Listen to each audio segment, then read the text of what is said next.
Yo, it's CryptoBlood, Detroit flow, streaming from the D, knowing what the show, indicators are wrong point, OG since 12, invested in trade, living life like a pro, I'm Rucker, Jerry, it's just Blood too, bad motherfucker in a good way, boo, got my eyes on the charts, ain't no time to sleep. Get that money, gotta keep it creep. That's my CryptoBlood, just the toasters on the line. Stacking my coin, got the market on my mind. Bitcoin, Litecoin, Ethereum too. Cash is king, but I'm looking for a new move. I know the culture of the markets like the streets. Got my finger on the pulse, can't nobody beat. I see the trends, I see the flow. Got my strategies in place, you know. Yo, it's NYBZ on the mic coming through the mist, talking crypto and privacy things you can't dismiss. YouTube's wild jungle, I'm the lion, can't resist. Guiding through the blockchain, teaching about the risk. Mind your biz, don't miss. Eeny, meeny, miny biz, we on a privacy blitz. Stepping in the mix, dropping knowledge with no tricks. YouTube to the wallet, keep it tight, no links.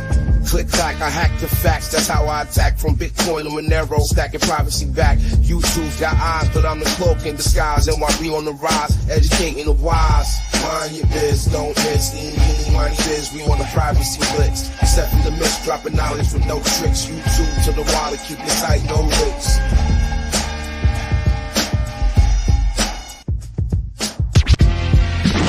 RiceTVx, the mic's live wire. American Pitbull, real gold buyer. Sound money advocate, rights defender. In the crypto arena, he's the top contender. From the gritty streets of the digital age, Rice lays wisdom, chapter and page. Silver, gold, he sports only the bold. Land, life, and liberty, these values hold. What I was worth on. She made me the sense. It was raining at the sun. Constitution, deep dive, knowledge revival. Navigate the system, critical for survival. Rice engraved like inscriptions on metal. Pitbull in the game, lead foot on the pedal. Hulk Hogan, we coming for you, nigga.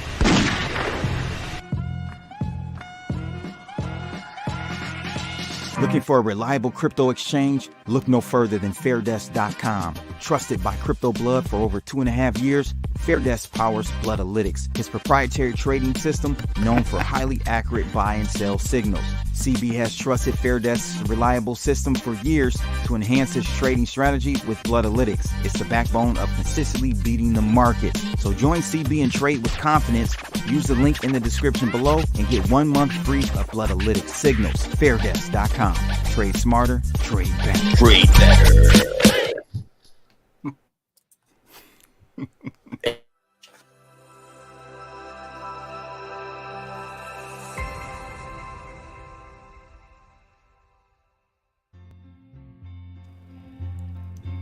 All right, ladies and gentlemen. DJ CryptoBlood in the house. It's it's time to go. 3 Wise Man Wednesdays. Hope everyone's doing well out there. It's the highlight of my week for sure. I know Seth said that before, and I gotta agree with him. I'm glad to do this one today. Rice is like, I'm getting sick of talking about Trump. I am too. But every single week or two, we seem to have a new precedent set. Right, I don't know. It's gonna be like that for the next 3 months, man. Oh man, I'm ready to get over it myself. But make sure you guys hit that like button, share, follow us. We're streaming on multiple platforms today.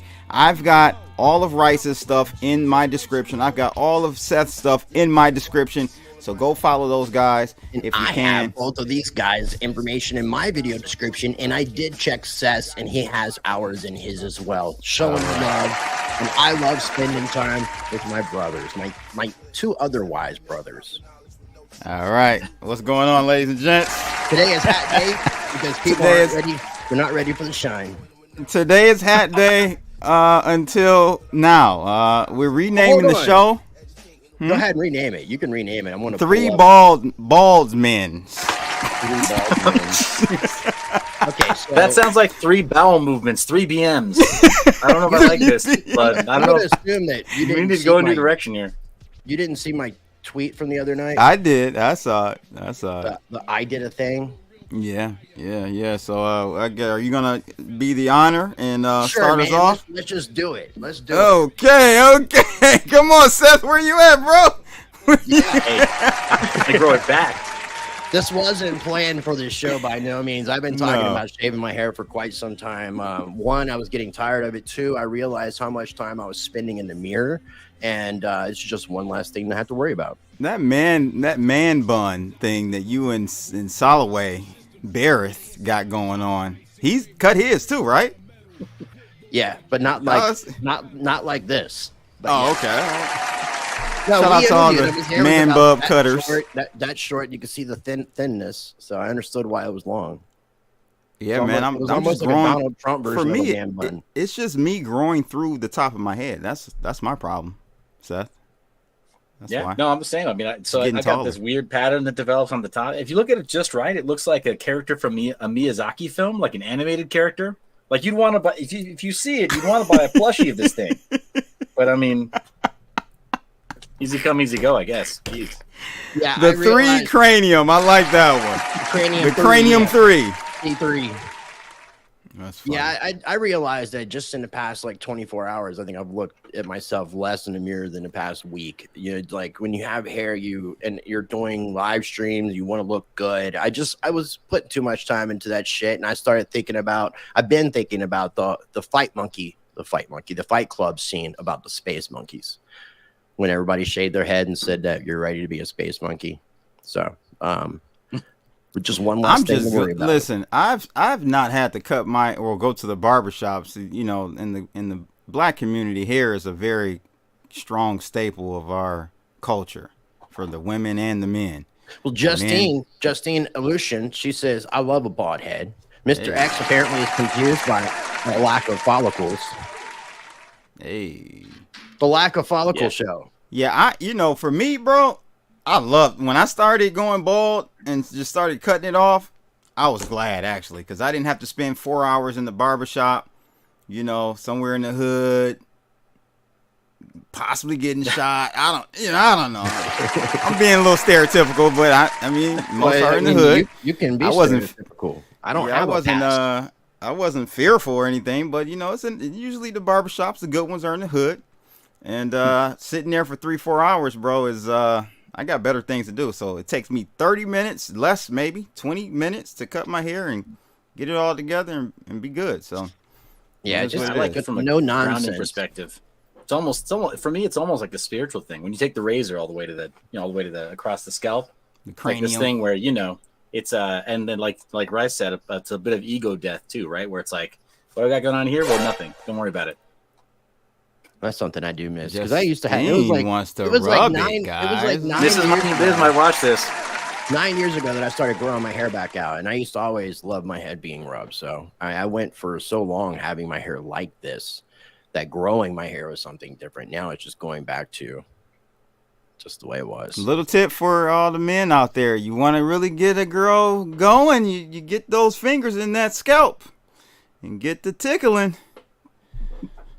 Thank CryptoBlood later.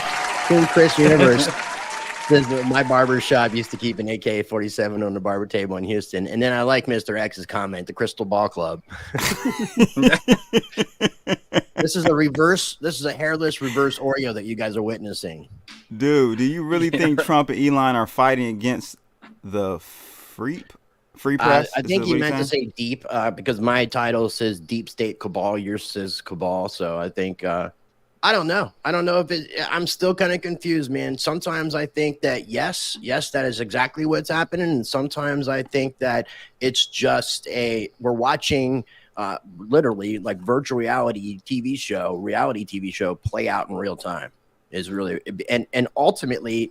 The other part of the equation is, are these people all working together for the same agenda, pushing and corralling everybody in these divisive ways and then corralling people in? Because when you really come down and look at some of the things that are being said by both these administrations now, Kamala, the Ugandan giant, and Trump, there's a lot of similarity. Not at all. There is. Not at all. And we can do a whole show about that. Wait, there's similarity in what the Kamala Ugandan, what they're putting forth in their Trump in their mouth vomit that's coming out of their mouths. Yeah, I'm telling you, they're all working towards the same agenda. Okay. Go ahead, Seth. I'm inclined to believe it's more like that. It's a little more like what Rice is saying at the end there. It's more like all of the stuff is theater. The whole world is a stage right now. And there's stuff that's being shown to us as just the proletariat, the plebs, that's going to keep us in line. And while that's happening, the people who make the real decisions, just business as usual, they're just figuring out what the next couple steps are to manipulate the money supply. And that's global, right? BRICS is a response to that. They took the gloves off. They stopped making it so obvious that they would play the game the way that we've been playing it for the last 50 years. But yeah, I don't think that anything we're seeing televised or syndicated anywhere, I don't think it's nearly as important as they want us to believe. So I was a little bit disenchanted. It kind of goes back to what we were saying before about the revolution will not be televised. So you're not going to hear about the real shit that's really going down. Like that's the stuff that the stuff that you see is the stuff that they want to be seen. That's why I try to tell everybody you really have to question all this shit.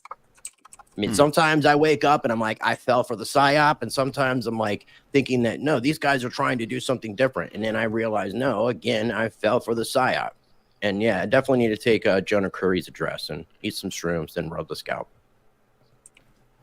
I just, if you guys say this, then I guess I have to ask a reverse question as to what are the signs and the characteristics of a person or peoples or persons that aren't part of the system and cabal, since you guys think that Elon and Trump possibly are. I can see more so how someone would say or be skeptical about Elon because of the chip plants, like Coyote said, and just various things. His taking over of X was great, but then you got people saying he's still censoring. He's not really free, collecting information, free speech, data. Absoluteness, or whatever he calls himself, absolutist. He's not really doing that. But I would want to know from both of you actually, what are the characteristics of a person that you think are going against the cabal? Without going into characteristics, an individual that I think, not that I'm even better, this individual is JFK or RFK Jr. He's not getting the coverage. They're not allowing him to play in the game. He's in the game, but he's not allowed to play like everybody else. He's not invited to the debates. He just got his Secret Service. There's a lot of things that were kind of going against him. So I kind of feel like with him stepping away from the Democratic Party and them not giving that attention, especially after Biden, whether he stepped down or was forced down out of the presidential race, and now we're being given Kamala as our choice, it would have been the perfect thing for the media to bring more attention to the third-party candidate, the one that wasn't 81-plus years old, the one that would have definitely, we all said this, not that we're endorsing RFK, but he would have trounced Biden, Kamala, Trump, all at the same damn time in a debate. I kind of agree with you there. I do. I agree. He could be a part of the game too, but he's not. If he was really truly part of the game, then they would allow him to be a part of the debate, unless it's just another psyop to create division. I'll let Seth talk first because I gotta push back on that. Seth, what's your thoughts? Thank you, Justine. I like that. Wow. Okay. So first off, I'm feeling a bit uncomfortable with this getting the full solo shot here while I give my response. It makes me feel a little bit naked, but I guess when in Rome. So yeah, my take on it is that, like, yeah, is there a cabal? Is there already a group that's kind of involved? Is it possible that Elon and Trump are there? Is it possible that Trump has lost his muchness? Is that what's his name? Why can't I think of his name? The guy who wrote Alice in Wonderland, Carroll. Is that what he would say? Would he say that Trump lost his much? Lewis, thank you, Lewis Carroll. Would he say that Trump lost his muchness? Yeah, I'm going to wax poetic blood. I think he would. I think he would say that Trump lost his muchness. He's like a sequel from the 1980s. The sequel was always worse in the 1980s and 1990s. Now, in a post-Marvel world, the sequels just get better. But back then, it was like, oh, cash grab, sequel. And now I think we're seeing that with Trump. He had every opportunity to hit all these debate stages, and just keep the message simple and say, hey, you know what? Before people started worrying about the 40 or 50 million plus illegal immigrants who are going to come in and largely displace minorities in this country, largely disrupt Black and brown communities in this country. He was talking about that before it was cool. He was talking about that, as part of his platform the first time around. And now he's he's on all these side quests. He's getting baited into discussing his COVID response, which most of us realize, like, dude, you got to read the room. None of us wanted any of what happened after you kind of started that emergency response and handed emergency powers over to this guy Biden, and and his weak border czar Kamala. Like, these people, they made she's not a border czar. Remember, you got it. She's no longer border. She never was. Apparently, that was one of these Nelson Mandela effects that we are experiencing. No, that's some bullshit, man. There were headlines out there. No, I know they're lying. They're straight lying. She has her own tweets. Okay. She hasn't even deleted her tweets talking about having that detail.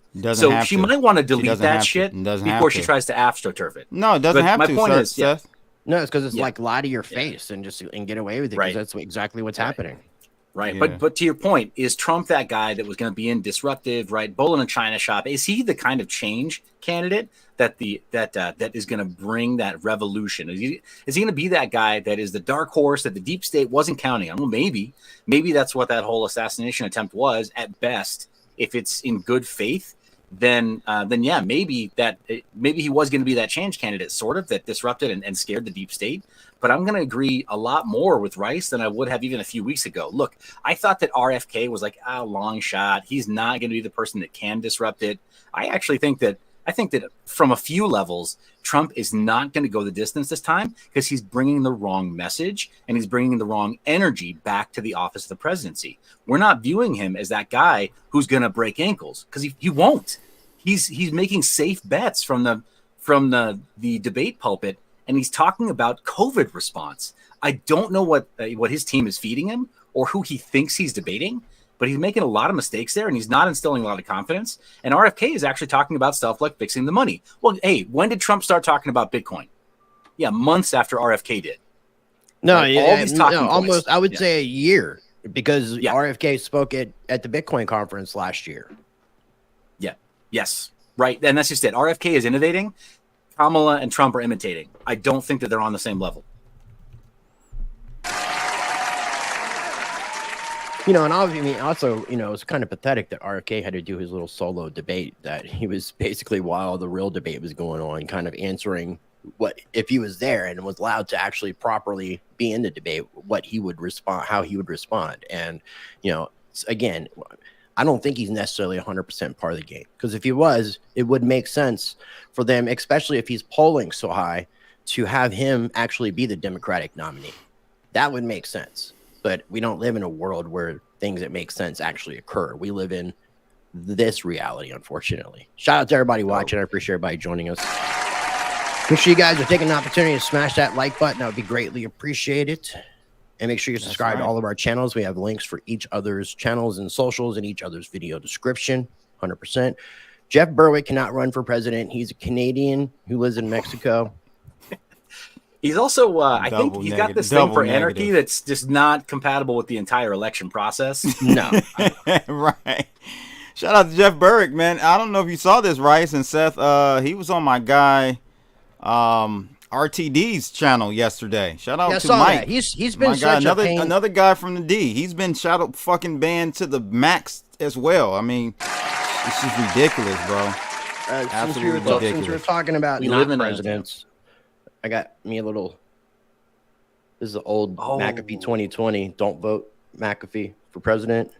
I also got a couple of the masks sent to me again.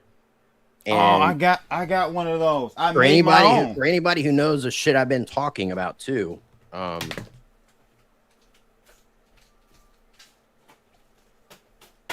This is one of John's.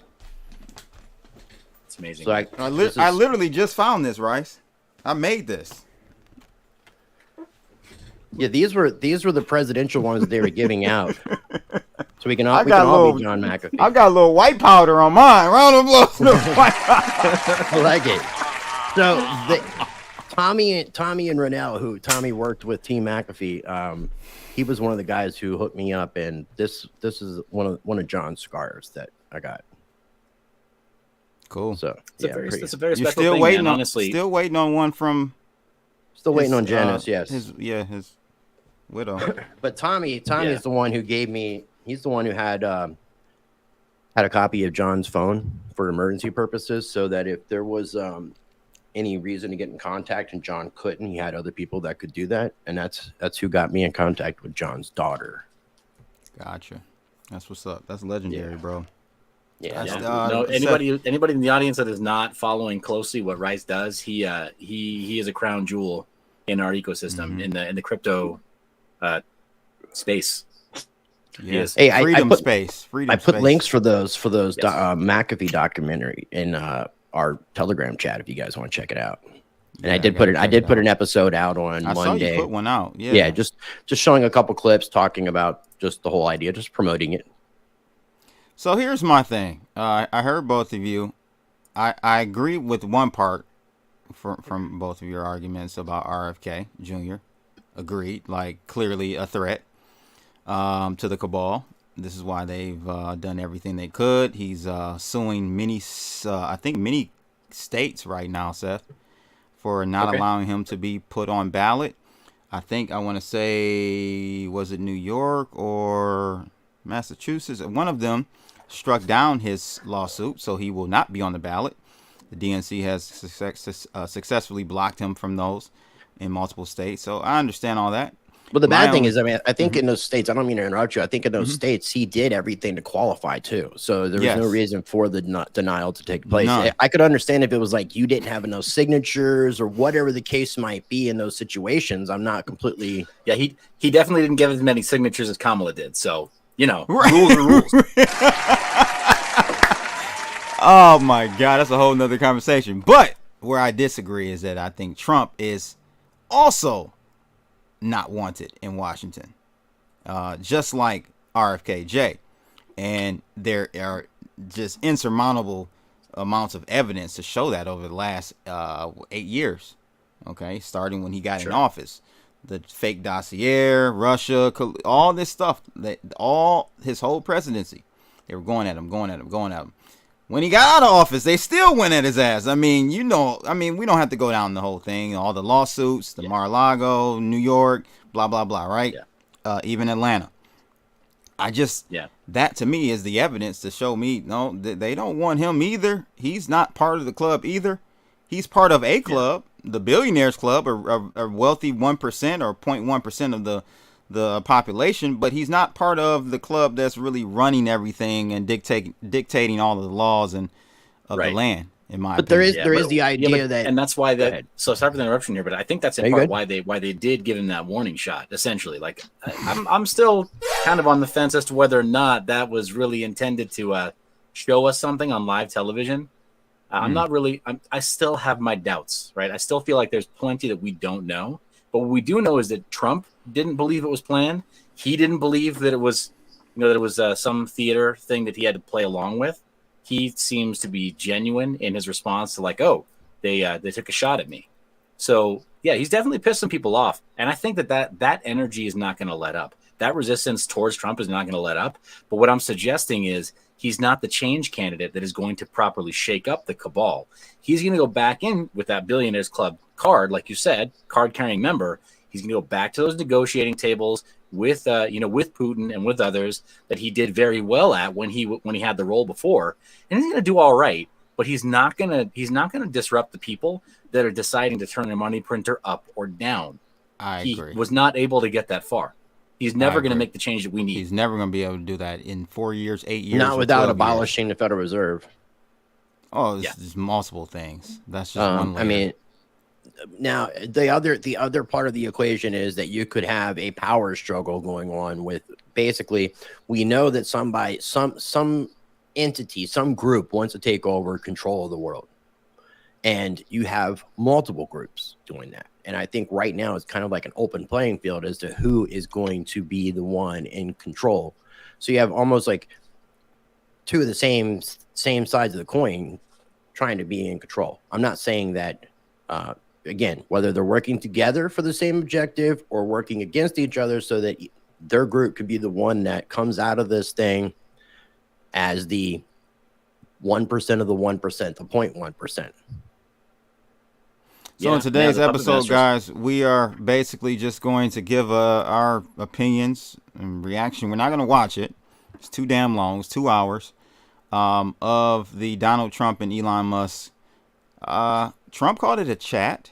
I like that conversation. Yeah, that's what conversation. They wanted to call it a conversation, not an interview, to make it less formal. Which is, I mean, basically, what we do is conversations. We don't do interviews, but we call them interviews because people aren't interested in conversations, I guess, unless you're Elon and Trump.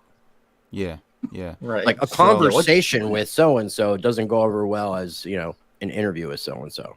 So interviews sound more formal. Yeah. What's a conversation informally amongst billionaires? Or the lack thereof, Alex. Thank you for tuning in, Alex. Alex, like, smash them likes for Rice's hair. What, the hair that's in my trash can? Oh, man. Sky Daddy ain't gonna save you, Justine. Illusion. All right. We got a couple shots at the Everybody beware the Bible quotes. The default death doom loop. Good to see you, John. Good to see you, John. Default death doom loop. I love that one. That's a great one. DDDL. All right, F Trump, vote Socialist 2024 and smash the button. Definitely vote Socialist. Pun intended. It's free, right? It's Socialist free. I get it. All right, THC. Thanks for tuning in. Whatever is going on, it does appear that the underground, usually hidden battles for control have spilled out into the light of day. I agree. I think only part of that is true. I think that there's a component of this that's theater. I think we're meant to see a part of it, and it still distracts us from the real problems. Ron Paul's been shouting it from the rooftops since just after the change in the early 1970s. The man is nothing if not consistent, and he's been warning everybody. We went off gold, and that caused problems. Yeah, no, I mean, that guy was very, very smart and forward thinking. And it's kind of crazy that you're seeing some of the things being brought up by both these candidates in the 2024 selection process are actually mimicking a lot of what Ron Paul said back when he ran for president in 2012. So especially the no tipping of what, like, waiters and waitresses and service industry. That's something that he talked about before. The only thing that they're not mimicking is in the Fed. In the Federal Reserve. Get rid of that creature from Jekyll Island. Yeah. Well, and if you remember, so Ron Paul, his initial platform was not to end the Fed. His initial platform was to audit the Fed. He wrote a book by that time. Right. Yes, I remember He wanted to audit the Fed. He just wanted some transparency. And got very close. If people knew, we could change it. Seth, he got very close. And pushing for a return of sound money back into money by precious metals. That was another thing that he wanted to do as well. Mm-hmm. So, I guess to kind of get started, guys, overall opinions. I mean, I'll go first. I really think that I liked it. I wish that Kamala and Biden could do this, could even attempt to do this. They can't even do this. Round of applause to that fact. They can't even do this. Not that they won't do it. They literally can't. In my opinion, the invitation is there. I mean, he's already said it. So if she it's not going to happen, then it obviously speaks volumes because it goes back to what everybody's saying that the tard can't speak without a teleprompter. Yeah. The tard. The camel toe mala. I wish they hadn't spent so much time on the shooting at the beginning because people's attention spans are very, very limited. And I want to say, Seth, they spent, and you mentioned this, they spent a good chunk, maybe 40% of the time, that 2 hours, they spent about 40 minutes and some change on the shooting. I didn't like that. Well, I mean, I think part of that is just that, like, Trump is trying to become the definitive source of truth for that whole event. I mean, hey, he was there, right? He was the main character. So I think when people gather around these so-called fireside chats, I mean, what's old is new again, right? But these fireside chats with this former POTUS, that they want to believe that this guy is telling them the full, uncut truth about what happened there because they were taking a shot at him. So yeah, I mean, I think that's why they took so long, is because a lot of people have been waiting to hear a full story that doesn't validate the original official story, because we know we were lied to initially, and then we were lied to after that, and then we were given more little trickles of information here and there. And frankly, gentlemen, the footage that the three of us reviewed on our first stream following the event still has me haunted. If I'm being really blunt, I've struggled to sleep well since July 13th because of how badly I know we're having some information withheld about this whole thing. There are a few things that just don't sit well with me.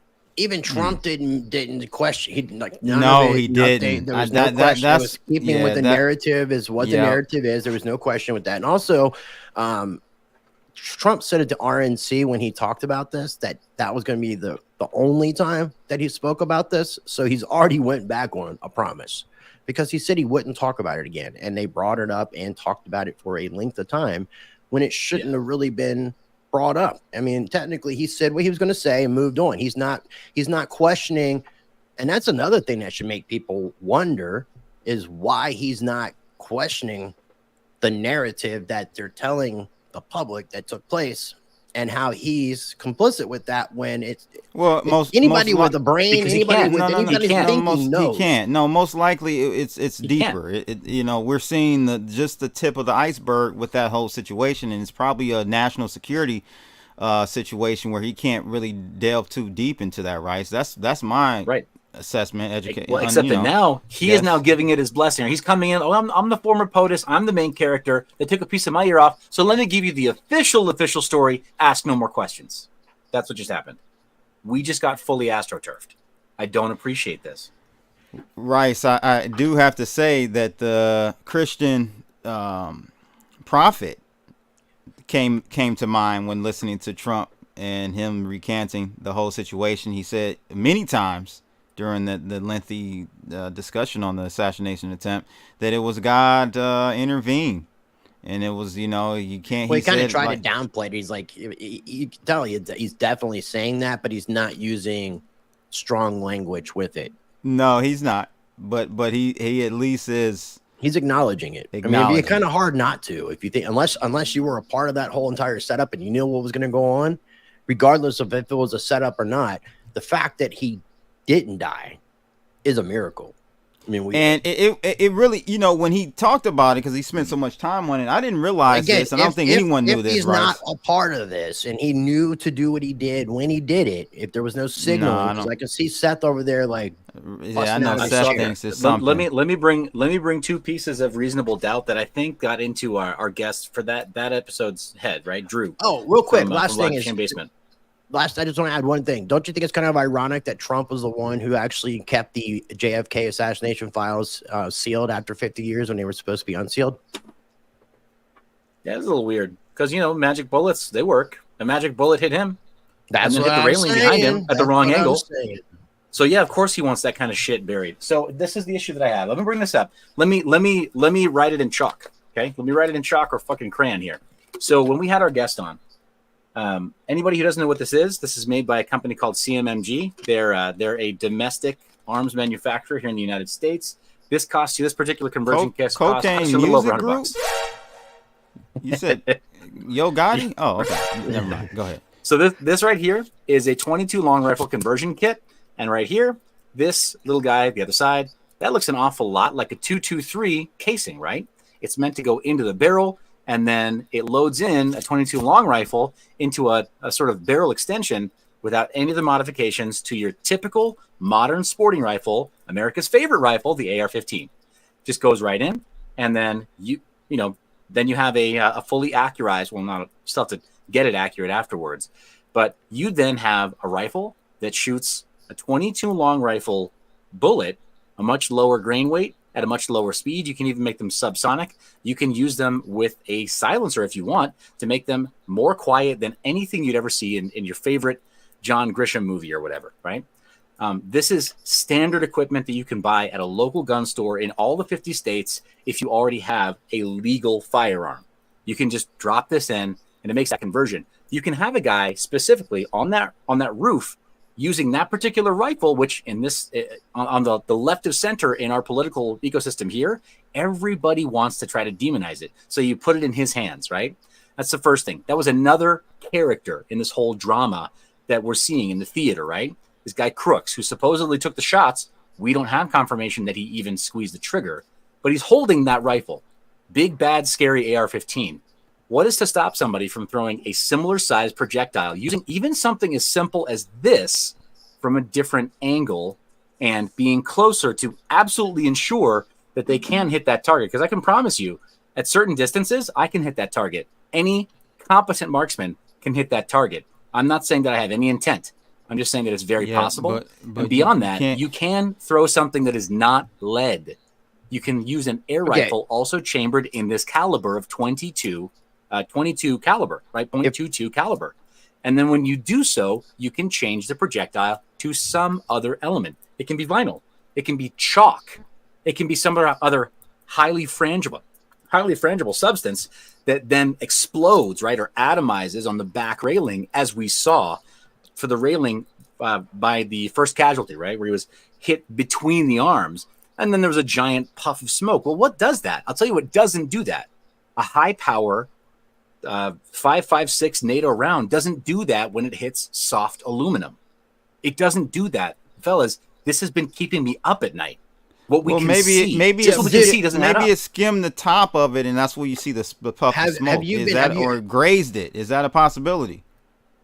Potentially, but even still, when that happens, you don't get an atomization. You don't get a plume of smoke coming off of an aluminum railing.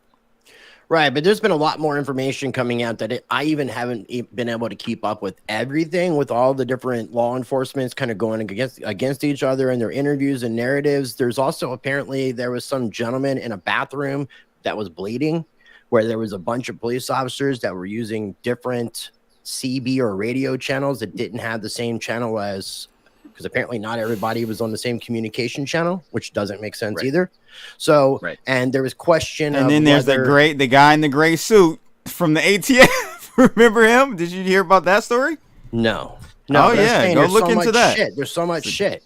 There's something that I was watching earlier. I can't remember the name of the channel, but it was about this whole thing, this whole conspiracy of Trump assassination. Yeah, there is a bullet of and you know.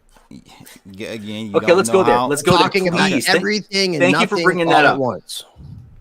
So go ahead. Thank you for bringing that up. Who shoots their publicity photos at an event like that at 1/8,000 shutter speed? I'll tell you who. Somebody that's shooting action sports, not somebody that's shooting portraits of a speech in progress. The fact that happened to take place tells me one of a couple things. That person was shooting at ultra high speeds. Maybe that's their preference. Ultra high speeds using the top of the line prosumer gear, and the projectile was moving slow enough that they could capture it at that speed. Because most of the time, ultra high speed does not necessarily mean that. Does not necessarily mean 1/4,000 or 1/8,000 shutter speed. Was it a picture or was it a still frame of a video? Even worse, if it was a still frame of a video, then it would have had to be going even slower, indicating that it's a subsonic projectile which may have been fired from an air rifle. This is what's been keeping me awake. You were talking before about not using what we would consider to be a traditional firearm, to use something that wouldn't even be classified as such, but does the same thing. Yes, exactly. And it would make no sound. We're going down all these other rabbit holes of like, oh, the guy in the gray suit. Oh, there was blood in the bathroom. And whose was it?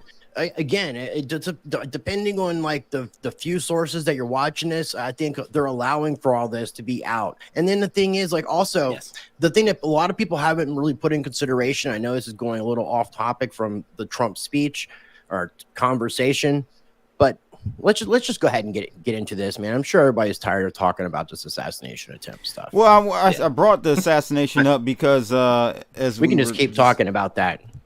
It's just for 40% of the time, give or take. Oh, the thing I wanted to add though, real quick, is the fact that if you remember the Super Bowl performance that took place, there was a lot of different artists. Alicia Keys was one, and when she was performing, there was a human error in her singing, which is natural for people that sing, and it's actually good to hear those kind of things because it shows imperfections, which are the things that I think make us unique as well. Now, the very next day, within 24 hours, that footage that was available for replay on YouTube and I'm sure other platforms had already had AI correct that music. So where you couldn't hear that human error. So how much of this shit that we're seeing has been manipulated by AI?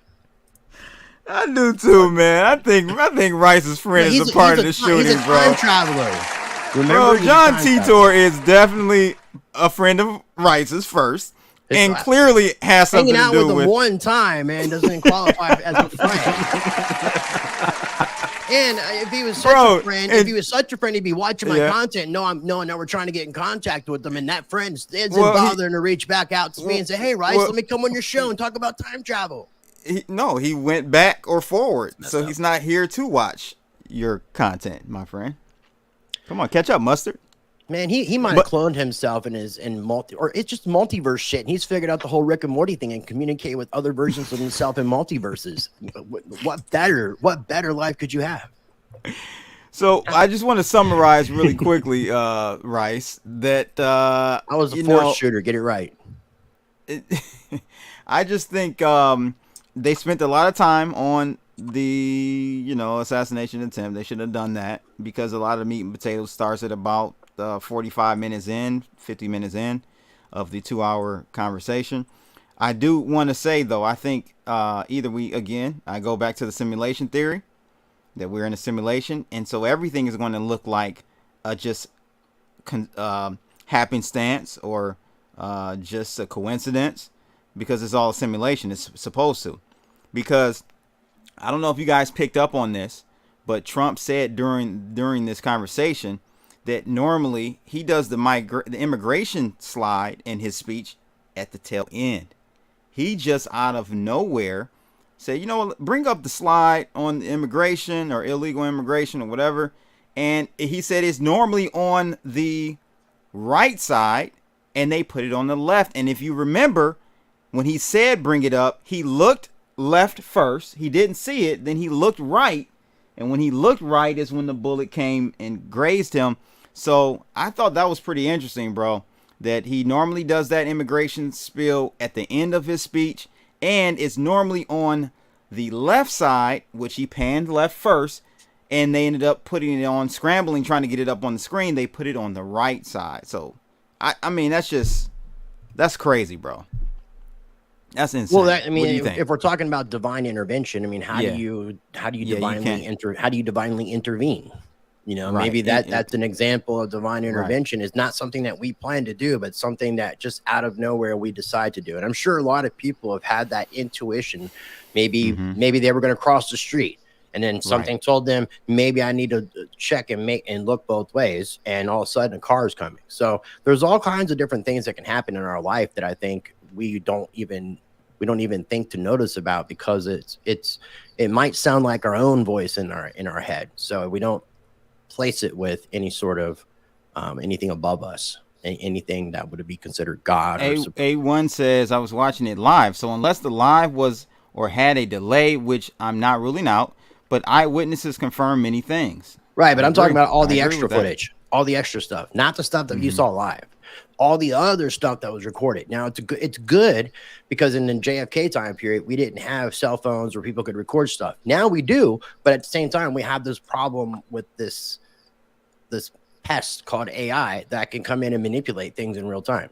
So it's like you can't. I mean, I think all three of us had said this, that when this whole thing took place, I didn't believe it at first. Like most people, like you have to fact check. And then most people weren't even going to mainstream news to fact check this shit, which says a lot too.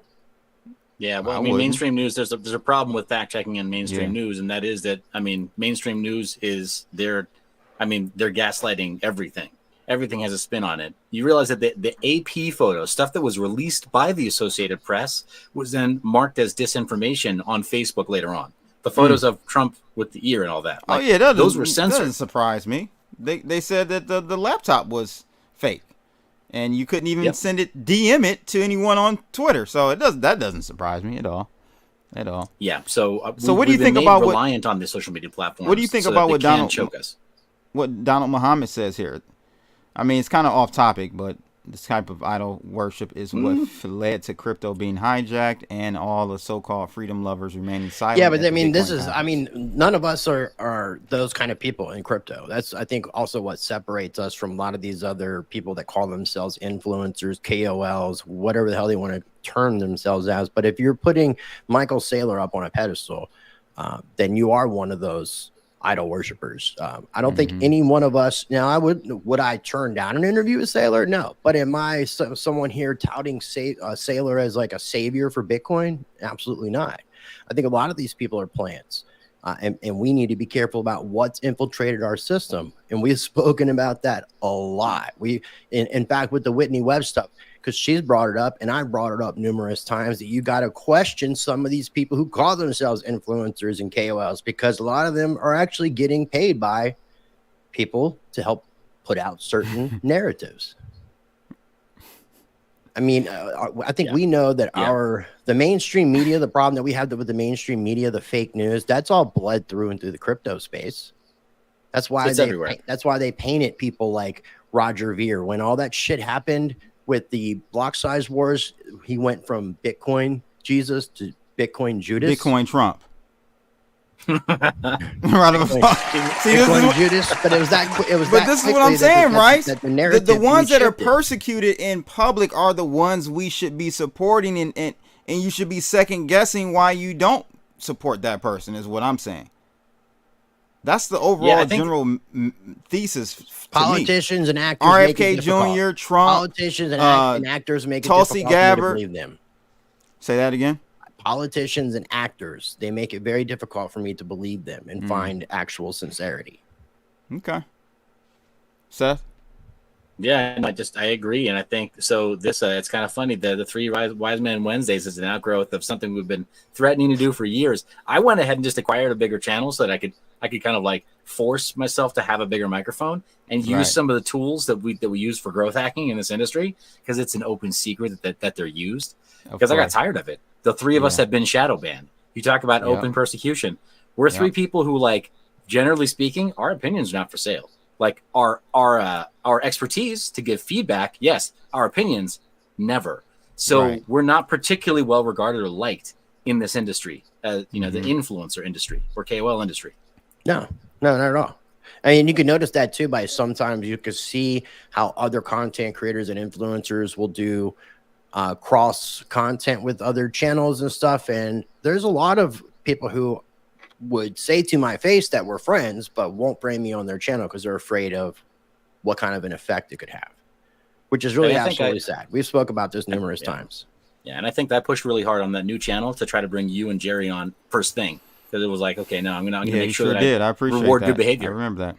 No, reward good behavior. We have to. It's all you can do when you see that there's injustice in the world. Like, not to make it sound weird, but real problems. Shout out to you try to bring real solutions. Appreciate you, my friend. Sorry to interrupt you there, Nick. Yeah, no worries. So my first thoughts, though, about this. One, with this whole Donald Trump, Elon Musk conversation, I had actually, if you go and you look on your Telegram, I messaged you maybe like between 7 and 7:20, Blood, because I was going to ask if you wanted to do this like a live listen party.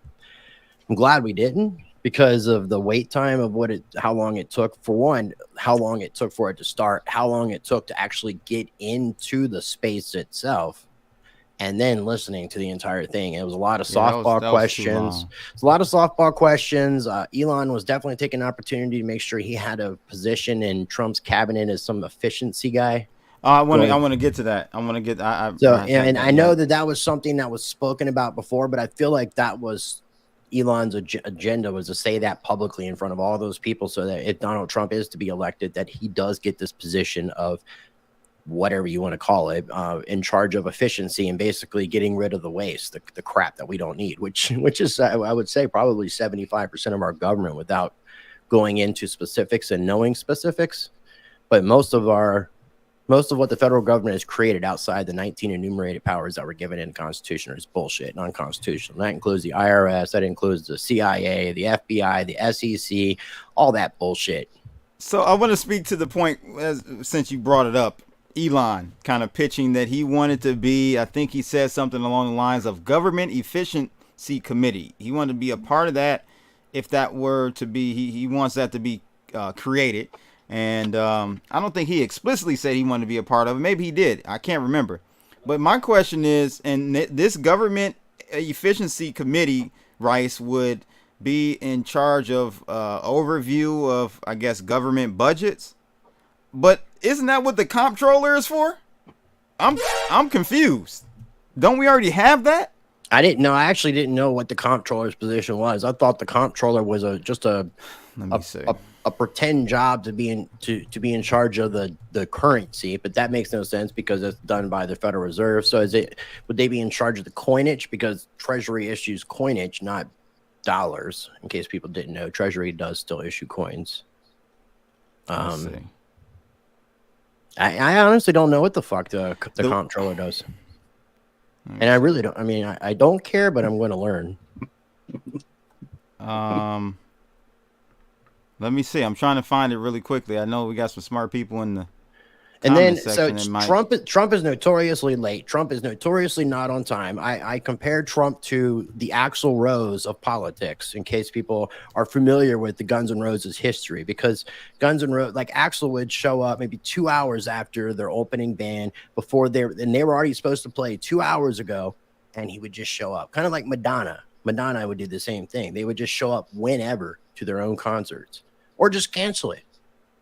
And so I question if the whole not being able to start on time was a gimmick, because one, Donald Trump wasn't ready, and it was a way to make it seem like there were like massive DDoS. That's what they said. I mean, that's what they said. Has anybody verified them? Yeah, there were. And then it just, again, I don't really think there was any really tough questions, and it was way too fucking long. And I think the longer Trump talks, the less people are going to care about this assassination attempt. I think he needs to keep his words very minimal and just keep reminding people he was almost taken out. He was almost. That's what I'm saying. Like, I wish that it was much less emphasis on, because there were some great things said at the halfway marker. That's when it started getting good. At least a little bit. Yeah, you started talking about the issues. Hey, the other candidates could take a page from this playbook, right? Where if Kamala if she could get her shit right, even with the teleprompter, and just do something similar to this, even with prepared questions, but start actually doing the PR circuit, then maybe the DNC could stand a snowball's chance in hell of bringing real competition to this election. Because it is right now, nobody believes any of the support that they claim she's getting. That shit's not real. No, yeah, because when she sold, like, when they had that stadium full of people for one of her appearances, one of her rallies, supposedly the people are saying that people were flown in, that they checked IDs because you had to make sure you were on the list to be able to get in. So, I mean, all of that is definitely possible. But to hoi polloi someone who must be new to watching our content, because that's your saying. Yeah, but they're acting as if that individual's acting as if, like, we don't talk about this and we don't think about this. I think he might be talking about me. I think he knows that you feel that way. I don't feel Trump is part of the bird. I don't know. Hoi polloi is saying making Israel great again, and I wouldn't say that. So I'm not sure. But then he also says Trump equals puppet of Israel and Zionist shill. So it's like, I'm not 100% sure. Which way you going, hoi polloi? Left, right, back. You might be getting a little bit trolled there. So let me be the moderate then, and somewhere in between on this spectrum of the panel here, where I don't necessarily think that Trump is like this guy that's fully integrated into the old guard yet, into the old system, but he is a guy who's fully read into stuff that only the POTUS gets to see. That happened already. He already knows government secrets. There are things that were revealed to him his first day, week, and month in office that no civilian will ever learn, period. That's a fact. But he's also a guy who, feels really strongly about some of the other points that he ran on the first time around, like the border wall and like negotiating better foreign relations so that we don't have to adopt a really strong, aggressive international policy, right? Interventionist international policy. He much prefers to negotiate. And you know what? A lot of people appreciated that. I don't want to send my boys to war. I don't want one of my kids to die on foreign soil. So that message wasn't lost on me. But at the same time, no, he's integrated now. He has run the course once. And so I don't think he's so far removed that he isn't kind of playing the RNC game. I think he kind of is. So I have on the screen here, guys, I was wondering what the comptroller does. and it does pretty much what Elon is trying to create another branch of government for. Round of applause. I thought we were trying to take away shit. We got Elon trying to add more. This seems specific to banks, not all government related entities. It's just banks and federal related banks, federal branches banks. And agencies of foreign banks. Right. It's so all federal branches. It's all related back to banks, though. It's all banking related. No, I don't think so. I don't think it is just banking related. So let's see what it says here. I'm going to click this one. Agencies of foreign banks would be like dealing with like the European Central Bank. And whomever the person you're talking to would be considered an agent. But as far as like being in charge of the Comptroller General of the United States heads the Government Accountability Office, an agency within the legislative branch of the federal government. The Comptroller General is appointed by the president. Okay, we all know that. When a vacancy occurs, the Comptroller bipartisan recommends president. But what does he actually do? Government. So the general has overall responsibility for the operations of the agency. What Comptroller General works in a non-bot. They keep saying the same shit over and over again. Yeah, it's government jargon. It's bullshit. Improve the performance and ensure the accountability of the federal government for the benefit of the American people. So no, this is not just bank, Rice. Okay, this is the federal government. The well, then obviously whomever has been in this position for, because I know there was two under Trump, and that would have been Otting and Brian Brooks. And I can tell you that obviously they're not getting it done.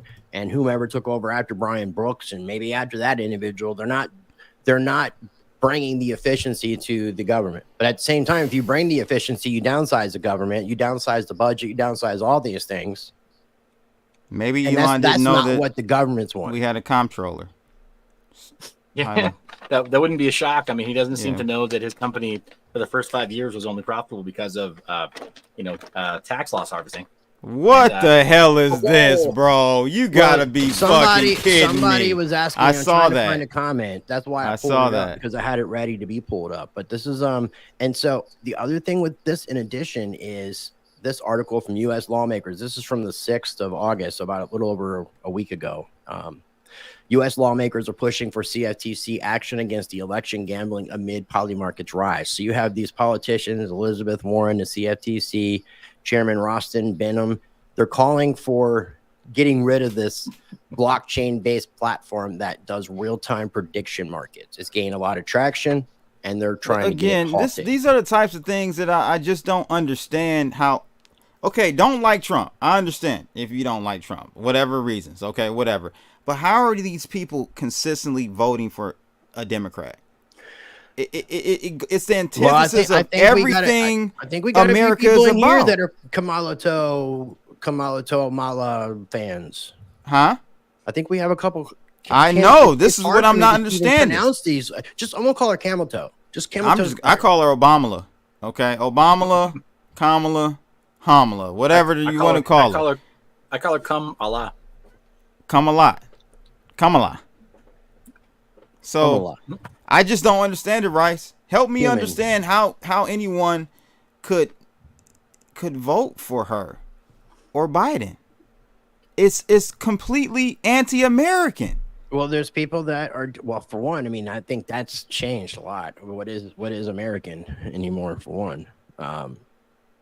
That's a sad thing to say, but I mean, with the youth being propagandized with this whole socialist movement and just like welcoming communism in, I mean, we're at a really strange point, man. And all this has just been because of all this like social construction and propaganda that's been perpetrated on us, like with the education system. And we were dealing with it in schools, dealing with it outside in real life, dealing with it with this television programming, the television programming. They call it fucking programming for a reason. I mean, these things are designed for propaganda purposes. And because of the way the food industry has been taken over, the pharmaceutical industry, most people are just mindless zombies that don't even actually think for themselves. So it's not hard to believe that there are people that will actually vote for Kamala because they're just party voters. They don't care. There's just some people that hate Trump so much. He's so polarizing. They just want something else, and they don't even care what that something else is. No, not even. I'm and not then gonna I lie. try to bring up the you might not argument. be against the I cabal, even but Trump derangement syndrome is real. Yeah. Oh, it is. No, Trump derangement syndrome is definitely real. It's a definitely thing. real. Yeah, like, and that's just fun to watch. Like, but it feels like America's the only place you have that polarity. It seems like, because we saw Mexicans for Trump earlier in here. A couple people were talking about Mexicans for Trump. You know, Trump is very, very well liked around the rest of the world. Yeah, I gave you guys I think I told you, Rice, a story of my kid's mother went to Aruba, and she gets there and she's shocked. Like, she's like, you would think they were actually Americans and like love Trump. It's Trump flags everywhere. MAGA, this, that, in Aruba. Yeah, that's why I mean, if so the rest of the world loves them. Biblical prophecy, that kind of falls under like the idea of what the Antichrist would represent, because the Antichrist would be loved by many and will bring peace. Okay, so now Trump. The Abraham Accords were part of that. I'm not saying there's so much shit going on that I can understand why. So Biden and Kamala are Antichrist, but Trump is. Interesting. So THC says we've been taught opposites, man. We've been taught opposites. You're right, THC. They're saying the same thing about people who vote for Trump, but it's not even it's not even a person thing. It's a policy thing. A party. The policies that not even policy, the left, party. Huh? It's not even policy. It's party. It's just blue and red. It doesn't matter what the blue and red want. No, it's just party. People I'm just saying, well, why don't people zoom out and look at the policies that the blue are adopting? That would require critical thinking, sir. Letting 15 million plus people over here. And I wanted to talk about this point because he brought it up about, the diseases, Seth, that there's coming in here. I was in Chicago maybe about 7 months ago, and I saw a billboard saying, get a syphilis vaccine or something like that. And who I was with was like, syphilis? I haven't heard about syphilis in forever. And it's because it's fairly treatable. It's fairly treatable. And we're all pretty much immune. We got a vax or whatever for it when we were younger or whatever the case is. I don't know if we have, but it didn't exist in America. Up until recently, we're seeing an influx of syphilis outbreaks. Because of the... Go ahead. It definitely did exist in America. I mean, Al Capone died with it. He didn't die from syphilis. No, I'm saying as of recently. He died with rampant syphilis. Yeah. I think that was the case, too, with George Washington. I think they ended up bleeding him. So I'm saying as of the last sex with sheep, and I think 40 years or so, sheep are really easily transmitters of syphilis from human to human. You can use sheep as the bridge. I'm just not sure why Rice knows this, but been riding the goat. Yeah, well, apparently George Washington got syphilis, and somebody thought like bleeding him, like leeching him and bleeding him, was going to help cure him, and I think it ended up bleeding him to death. Yeah, with Al Capone, they let him, they put him under house arrest so he could live the remainder of his days, in comfort. But just saying, like, no, to your point, syphilis, blood, you're right. These are things that like people don't think. It's kind of like polio, like you're saying. People don't think about it. Yeah, right. They don't think about it as like a modern disease. Correct. And it's coming back, and there are other ones. There's a tuberculosis or pneumonia that's incurable. That's starting to come to now, surface all these older vaccines, these immigrants coming in, or illegal immigrants coming in and not getting the proper. I don't have any problem with that's killed countries before, though. I think Hawaii, when white people started going to Hawaii, I think we wiped out like 60% of the population because we brought these diseases. Yeah, that happens a lot. That happens, yeah. But the older vaccines, like the things that people would trust. I'm not an anti-vacciner. I'm just a science. I try to rely upon good science, and most of the vaccines, or I should say pretty much all the vaccines prior to 2020 went through trials and years of studying to make sure that these things did what they were supposed to do. Yeah, And, there's all levels. They that. had me concerned. I wouldn't label myself an anti-vaxxer. I'll let other people call me that. But I've got some kids who are free-ranged, and I'm not going to apologize to anybody. I will get the exemption when they have to go places. That's it. So like if you don't like it or you can't handle it, my kids are not diseased, and if they do catch a disease, it's probably from your kids. Now, another thing, too, to kind of get back on this Elon and Trump thing, if you go back and listen to, because Whitney Webb's name has been brought up, those last set of interviews, last set of interviews that she's done, combination of TFTC, what Bitcoin did, Redacted. There may be a couple others. I think there was one that Mark Goodwin did solo. But when they're talking about this PayPal mafia and all this stuff that's going on, they also talk about Elon very heavily because Elon is collecting data. We also have found out recently, or I found out recently, that one of the biggest investors in Rumble is Peter Thiel, who's behind JD Vance, who's behind Palantir. So again, is Rumble collecting information? Are they just corralling people in to designate them as domestic terrorists? Whatever the case might be. Rice, you eventually become the product on the internet. That's what I'm saying. So we have Twitter and Rumble offering us free speech, but really what they're doing is just collecting information on everybody. Yes. Yeah, they're going to help whatever the future version of the brown shirts are. Yeah. And data is the new bacon. That's the new oil for sure. So collecting data. So again, I just think that these people are playing their roles in this big, huge play that we've been talking about that we're watching daily. It's just getting crazier and crazier and more soap opera oriented.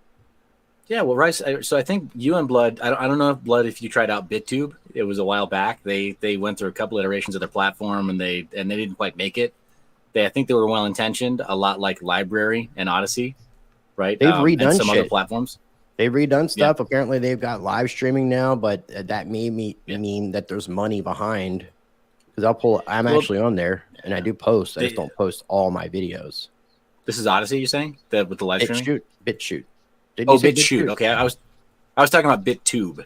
BitTube. I'm sorry. Yeah, BitTube. Yeah, I remember. There's a bunch, right? But yeah, BitChute added live streaming because they couldn't before. It's just there's so many of these platforms that have come. They've tried to create something that was permissionless. Like, look, nobody wants to foot the bill for persistent, forever online storage. Like, that's just not something that any company wants to do for free. And eventually, if you ask them to, they will have to monetize your usage of the platform some other way. That's going to look an awful lot like data brokerage, or it's going to look an awful lot like them just, like you said, creating a dossier on, okay, who are the subversive voices? Who are the loyalists? Who are the people who help to promote the narratives that, that whoever pays our bills, likes, whatever it looks like. So, like, there's no free lunch, man. And we're just feeding big data with all of our fucking tweets and videos and all that shit. Yeah, pretty much. I mean, I got kind of disenchanted with a lot of the stuff, and that's why you saw me take that really big step away, just go and get myself a larger megaphone and be a lot more selective about what I put out there. But here's the thing, like I will rally with you two any day because you don't like shy away from these conversations and the more difficult parts of them, right? The more difficult parts of what's happening in crypto, politics, and just freedom orientation. So yeah, anyway. So, thank you. I appreciate that. Yeah. Kind words. So, one other thing I wanted to just mention, a couple things, actually. One thing I heard him say, guys, is that Trump, he said that we would have the largest deportation effort in history if he's elected. How do you guys feel about that? I believe him, but how do you feel about that move? Will it be decided? I don't think that light-skinned people with no hair should comment on this. I'm going to look racist for saying anything about this. So, I mean, I just think that people should come through the country through the proper legal ways. There's no reason to just, per se, just jump a fence and not get cleared, because we've had criminals, we've had terrorists, and we've had a lot of situations of numerous bad type people that we wouldn't normally allow come to the country through the legal process. So I have no problem, because our country is built on immigrants, but the majority of those immigrants came here in a proper way. And when you're not doing it proper, because that's exactly what Trump said, is like he's not going to be deporting people that are here properly. And all he's asking for people that are being deported is to try to come back through the proper channels, not just the way that you came through the country, because that is illegal. I mean, if we're supposed to have laws, statutes, codes, if they're not upheld, what's the fucking point in having them? Or if you have this two-tier justice system where certain individuals can do this, but other individuals can't do that, that's not going to fly either. So apparently I want everyone to believe that Musk and Trump are anti-government and for the people. Well, that's what you told us in our DMs. No, Donald Muhammad, I just think he likes to troll us, and I appreciate. No, I don't think he trolls. I think he's actually very serious. Then him and Default must work together.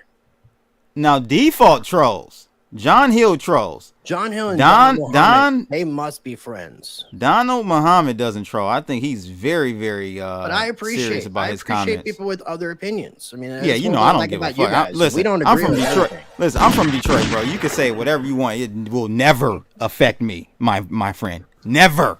I don't care what you say. You're here to listen to me. I'm not here to listen to you. I'm not on your stream watching you. You're on my stream watching me. What about people getting out of an Uber, or you getting out of an Uber and me mugging you?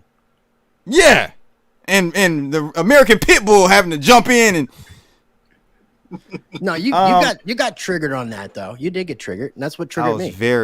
I was very, very upset about that situation. More mad at myself than the guy that was trying to. I don't know what he was. You definitely pulled the soundboard trigger. I mean, you got triggered that way. Shout out to Renelle. Renelle's watching. She's with Tommy. They were the ones that sent me that stuff. Appreciate you.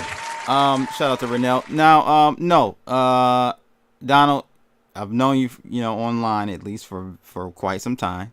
I'm not saying that neither. I think both of them are government. You can be government, but still have at least try to make it more less government. You know what I mean? Like you can be. I mean, Musk companies are very subsidized, very, very subsidized. Say that again. Musk companies, a lot of Musk companies have government subsidies, and there's obviously strings that come with government subsidies. There's strings that come with the SpaceX, because I believe SpaceX is working with the Pentagon. So again, he's not part of the plan. Well, the Air Force minimum. Yeah, exactly. The carbon credits, of course, they make a lot of money off of that from selling them to other companies and everything. But I'm not saying that. I think both are for the government. Don't get it twisted. But I just feel like both are wanting to have a more fair environment under this governmental regime that we live under. A little bit more fair. Totally fair? No, of course not, because that takes money away from them. But the pendulum has swung so far to one side that we got to come back a little bit towards the middle. Well, no, I told you when that pendulum swings back from because it's swung. It's not all the way left. It's not all the way there, but it's swung pretty damn far. When it swings back to the right, it's going to do the same damn thing on the right side. And I'm not sure a lot of people are going to really appreciate that conservativeness that will be coming under that administration. Right. It's going to be, yes. It's going to be very conservative. I talked about extreme conservatism. No work, no businesses being allowed to operate on Sundays, things to that effect. Maybe even taxing your sins or getting rid of like what you would consider to be sinful behavior, like your strip clubs, or tax them more. Because that's another thing too. When it comes to these taxes, they actually call these things sin taxes. Like you're being taxed for doing something that's considered sinful. It's like a vice tax, right? Yeah. Vice tax. I guess it depends on the state, but my state uses the word sin tax. Does it? Wow. Like syntax? S-I-N. Sin. Oh, like syntax. Like a tax on your sins. And then you got to pay 10% at the church too. So you get taxed on your sins, and then you got to have 10% as well. Man, these guys got it racket. That's an honest tithe, Rice. That would be an honest tithe, I think. Do you tithe, looking at the etymology of the word? No. I did tithe. I tithe for most of my life. I don't believe in if I count, there are good churches, but I don't believe in religious institutions. But there are good churches out there. I have to say that.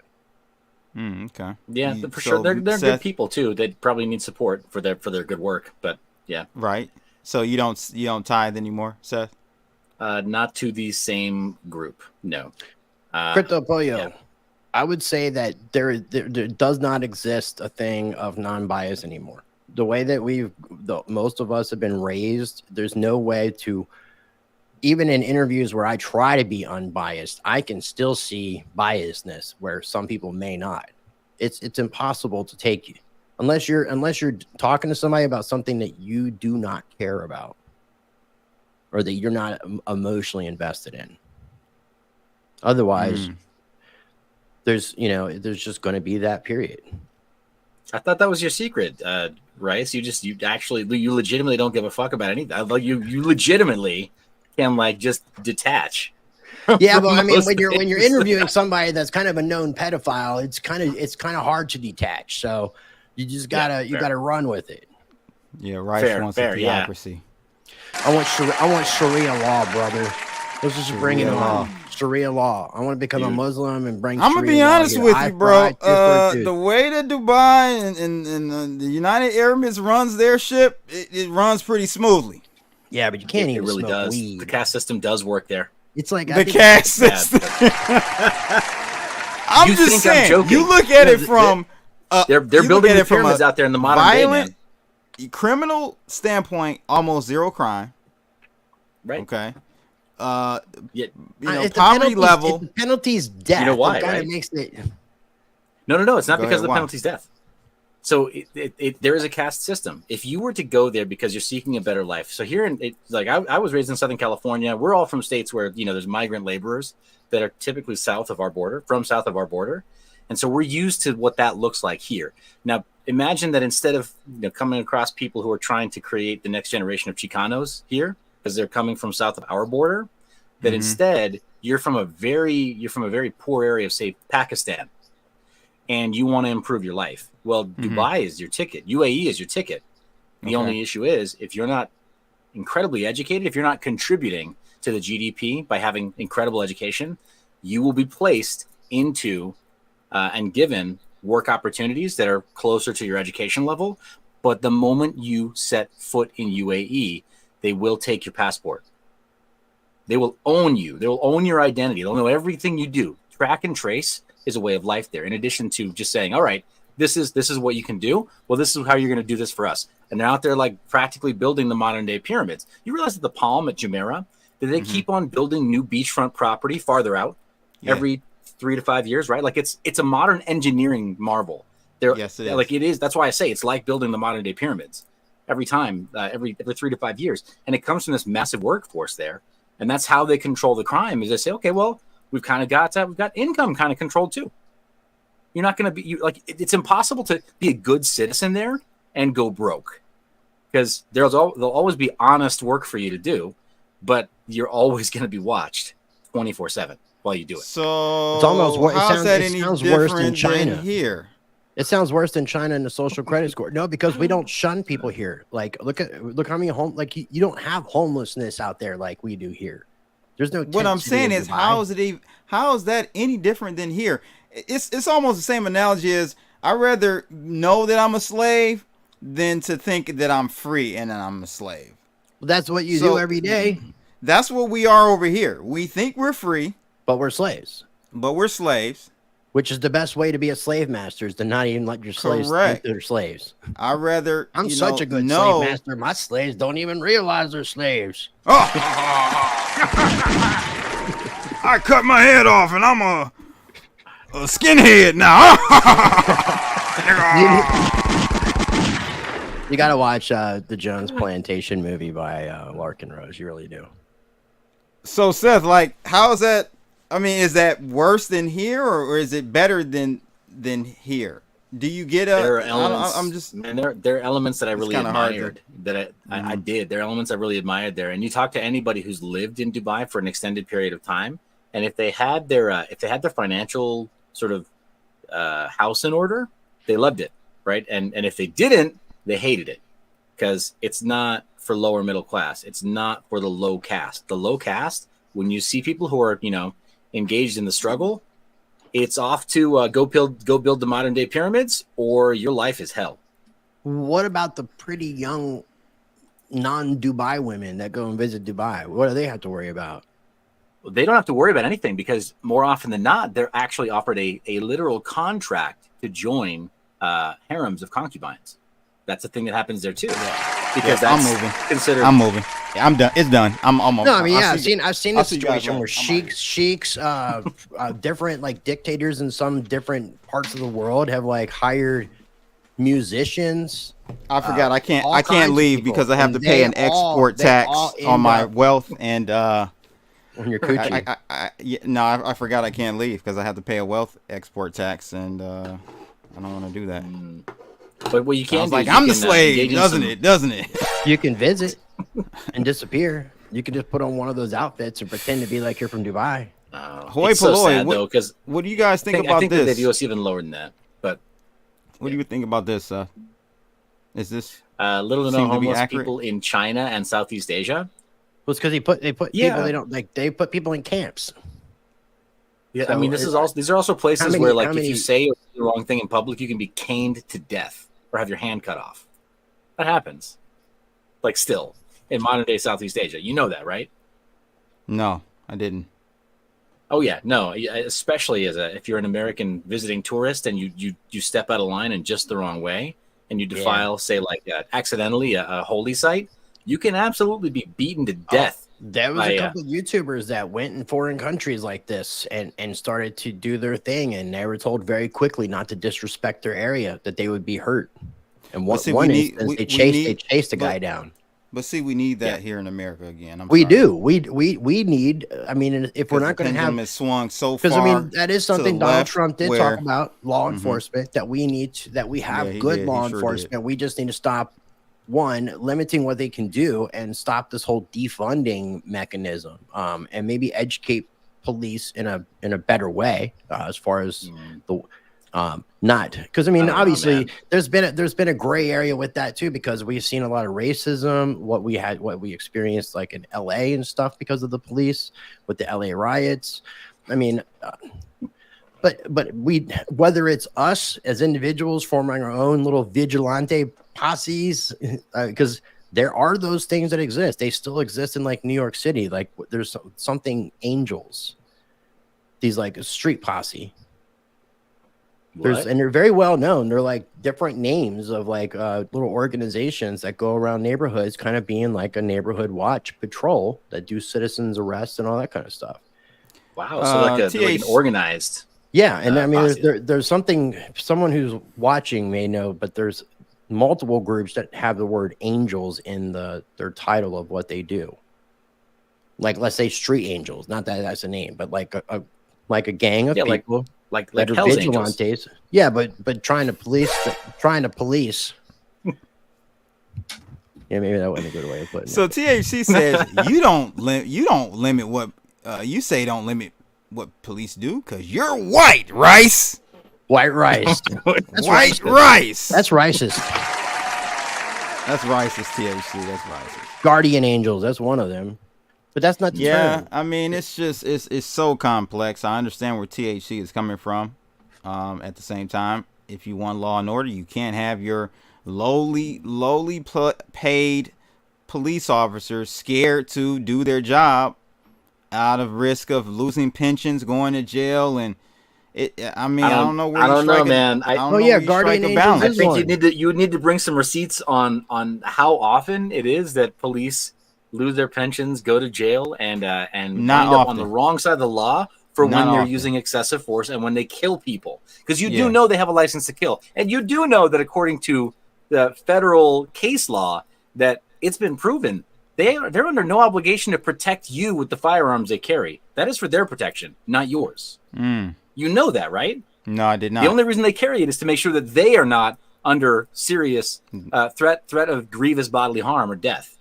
So they have no obligation to protect other people with the firearms that they carry. They have every right and privilege to kill other people if they themselves feel threatened. But I feel like I'm in Detroit, right? And I know a lot of cops. I've smoked with a lot of cops, cigars, and they're part of that fraternity, a lot of them. And I hear the stories, bro. And the stuff they go through is crazy. And this is a black city, policed by predominantly black police officers. We're getting more whites in now, but predominantly, and we don't really have that issue here. We're a violent city, but you've never heard Detroit really on the news, national news, or even local news about police brutality and wrongful death and all of this. You don't really hear that here. And I don't know, man. Maybe it's just anecdotal, but I don't see that. I don't buy it. Blood, I don't buy it. You're saying that this is part of your like this is an overlap in your social circle, and you don't see it. Look, if you can't find a single anecdote in your city, you got to be questioning claims like that, right? We're like, oh, let the police do their jobs. Who was stopping them? I mean, you go to any other place. So it's funny you mentioned donut store. Come on, man. So I used to go to church with guys who were LAPD, and I used to work with a dude that was San Diego PD. They told me their stories, like stuff where they, it was stuff they didn't like about the job and things that were inconvenient about being able to do the job. They wish they could do the job a little bit differently. But every time I heard their complaints, it was always like, oh, what you just told me is that you wish you could get away with a little bit more aggression and a little less oversight. That's what you just told me. And that's from dudes that were LAPD and San Diego PD, people who like have seen the craziest shit you can imagine. And I'm like, all right, so maybe you have PTSD from the job. Maybe it's a really tough job. I get that. But why would I want an increasingly militarized LAPD of all police departments?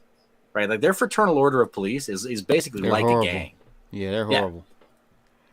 I mean, you have, of course, like outlet. I think, to me, maybe I'm wrong, but you have outliers like LAPD, which is they were horrible, especially to the blacks and Hispanics or whatever, mostly blacks and their racial profile and everything. I'm not ignoring that at all, and that was a definite problem.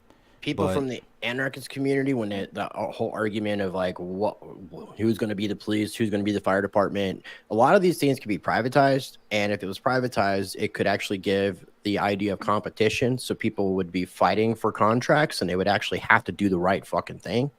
But when you don't have that situation, and you're just basically collecting commerce for your fucking local area, that's all tickets are. It's just fucking more money for every single county and city. Yeah. Carl Farrington says it. I mean, I'm telling you guys. He said, "Blood is telling the truth." I'm a black man who lives in Detroit too. And you guys know how they say Detroit is the most violent this, most violent that. We don't have that issue here. And I'm just wondering why we don't have that issue here. I really wonder. I don't understand. Maybe you got to study the demographics of areas. I mean, would you say Detroit is primarily black? Yes. Maybe looking at the other areas, see what demographics may have a lot to do with this. No, we don't have that in the suburbs either.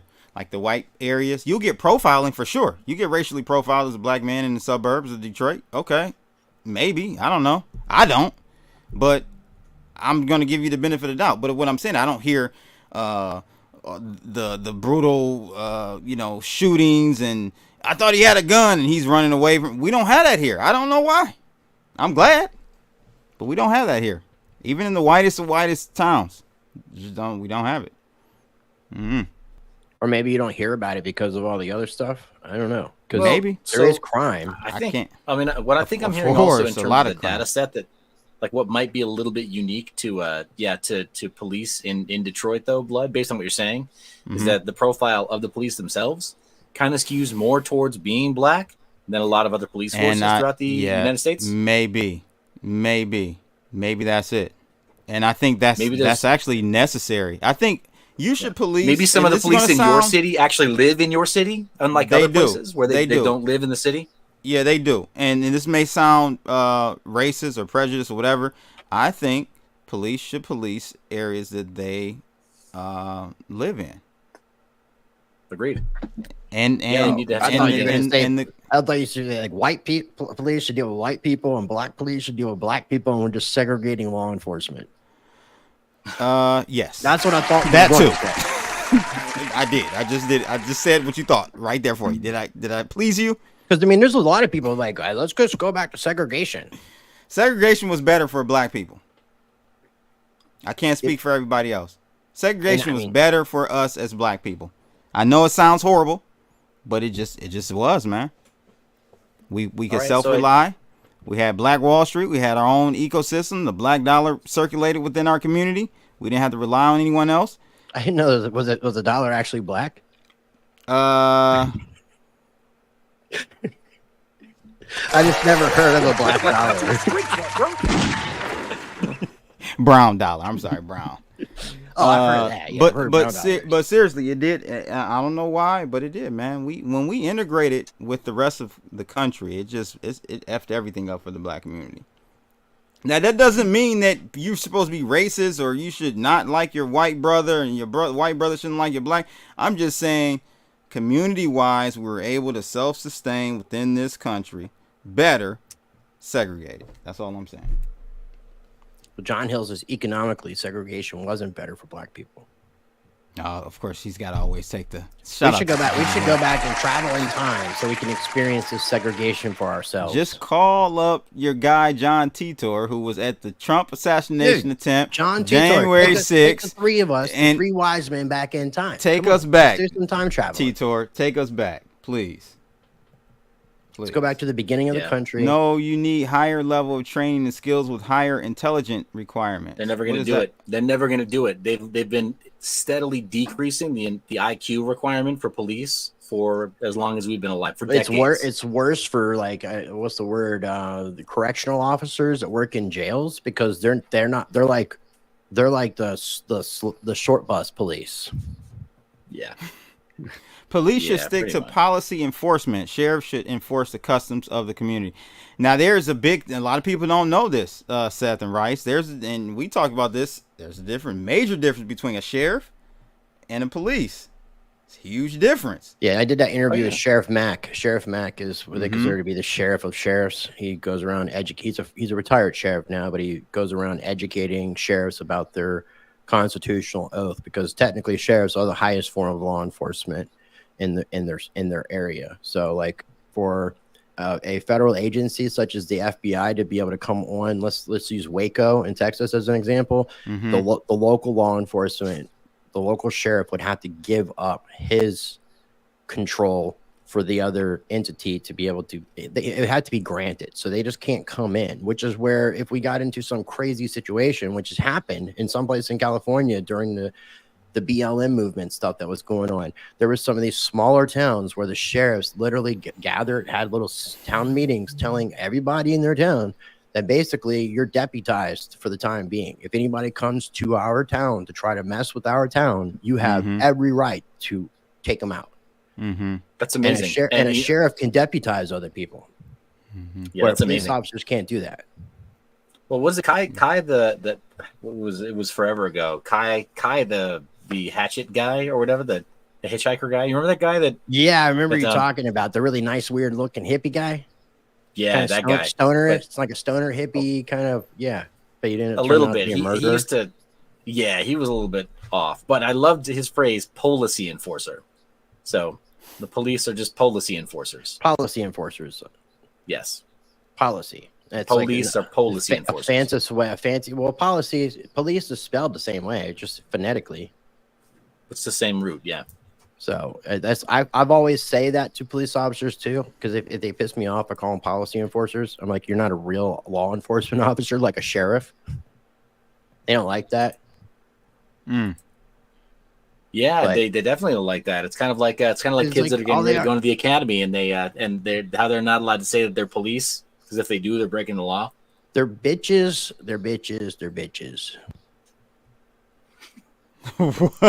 This quote might come back to haunt us. It might. What is the quote? Police are bitches, ladies and gentlemen. Round of applause for that.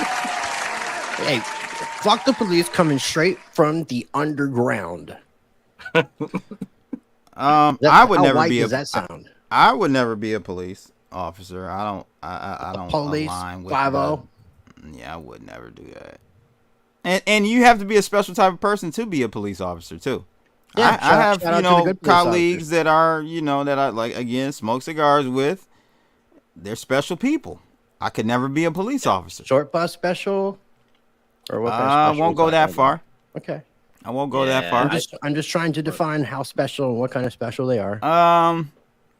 Just indoctrinated. Like unique snowflake special. Indoctrinated.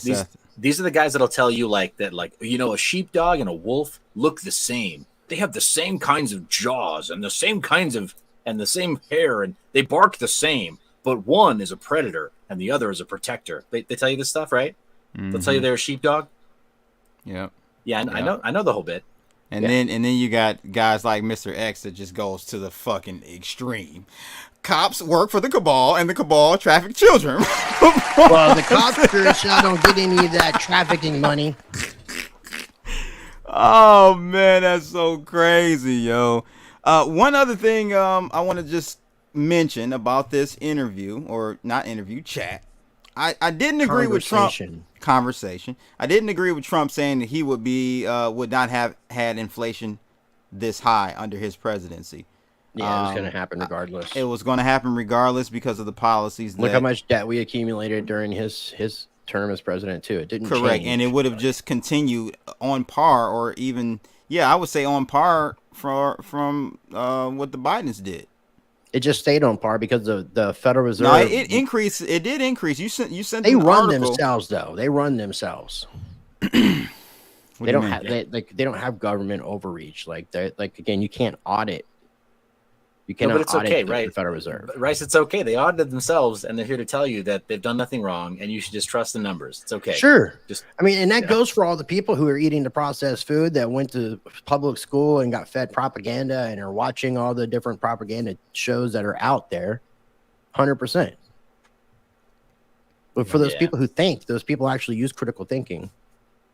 The other thing that I really did appreciate that Donald Trump said, and there's I'll give two critiques. One, I wish that, because he's kind of made mentions of like the Republic, the Republic of the United States, which would be your de jure government that a lot of people and myself believe has been taken over by the federal government in a de facto way.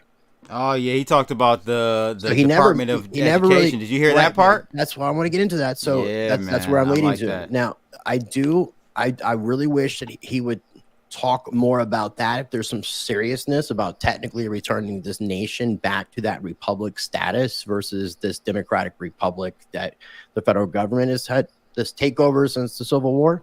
And then the other thing that I had to shout out with in combination with that is the fact that he is a big proponent of states' rights, which is how it's supposed to be. The states are supposed to govern themselves. They're not supposed to be dictated by the federal government. So the Roe versus Wade argument, because that parallels with the education thing, because he says he wants to get rid of the Department of Education and put it back in the hands of the states. Get rid of federal education and bring it to a state level education. Everything should be brought back down to state and local levels.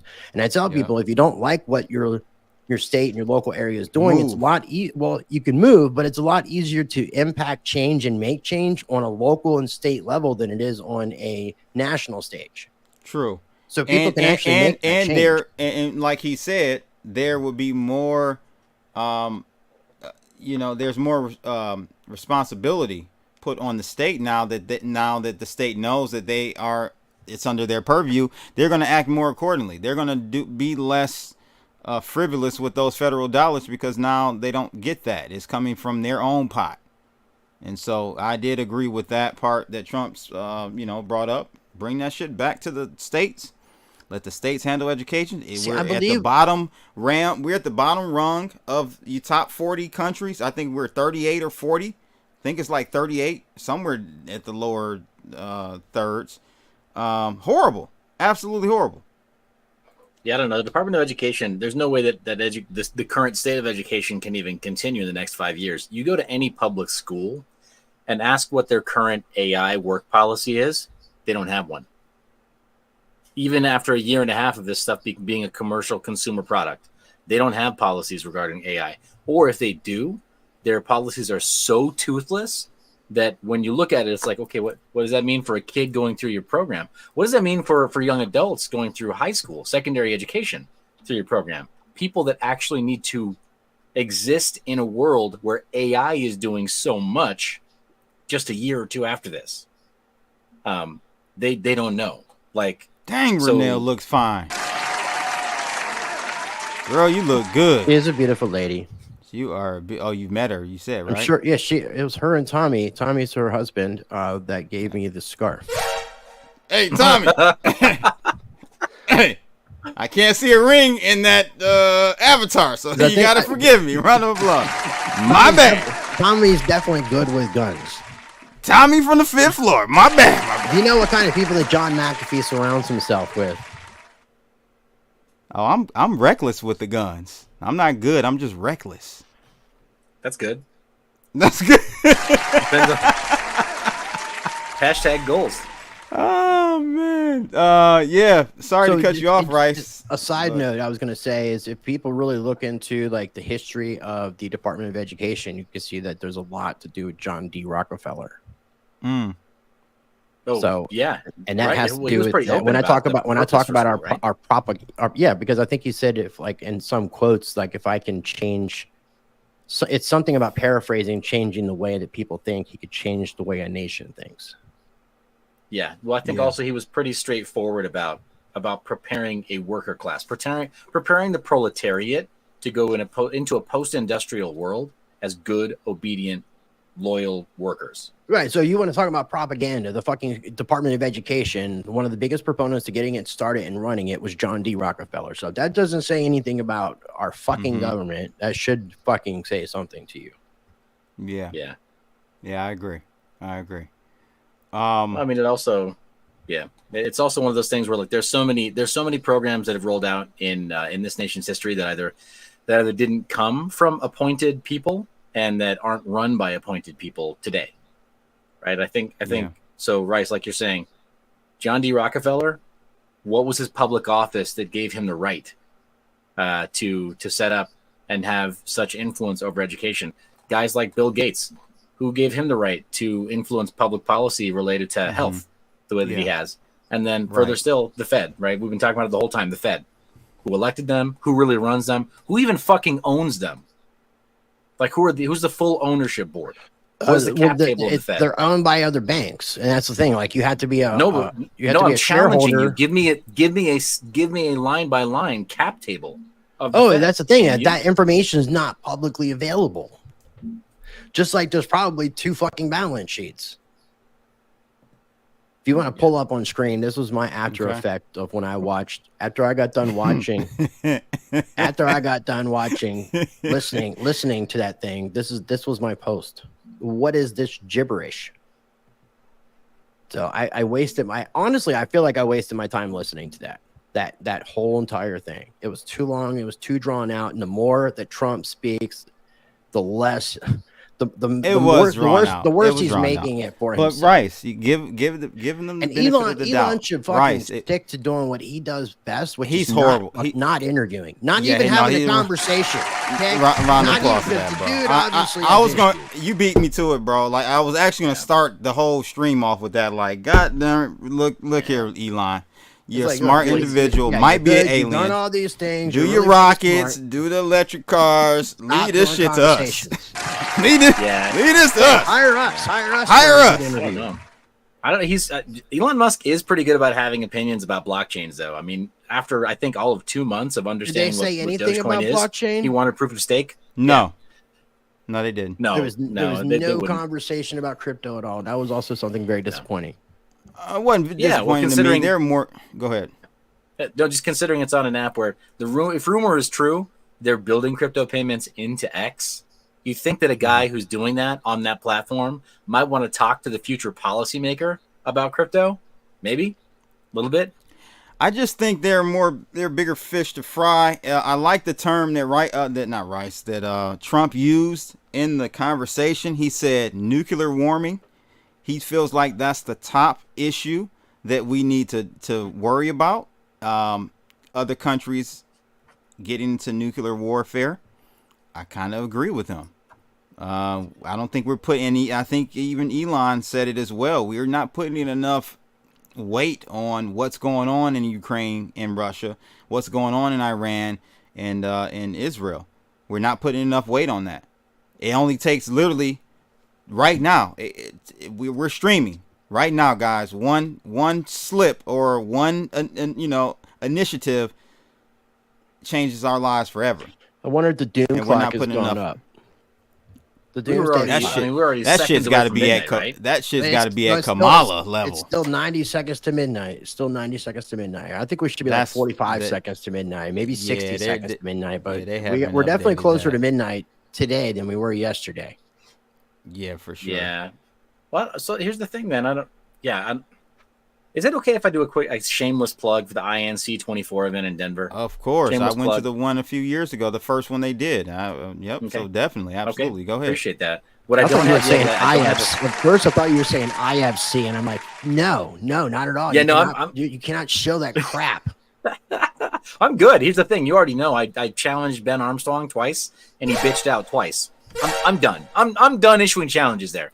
But the INC event in Denver, look, third time's the charm. If they even beg me to come back, I'm not going to go fight at that event. I love the people that run it, but I tried my hand and is Denver before Singapore?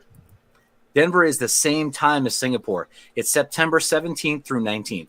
Okay. Or just curious. Or am I thinking 15th through 17th? But it's going to be in Denver, Colorado. RFK Jr. is confirmed as the headliner to speak there. We're talking to some other people about getting the most high impact people in the industry. Rice, I've talked to you about potentially bringing some special guests out there, some VIPs to speak.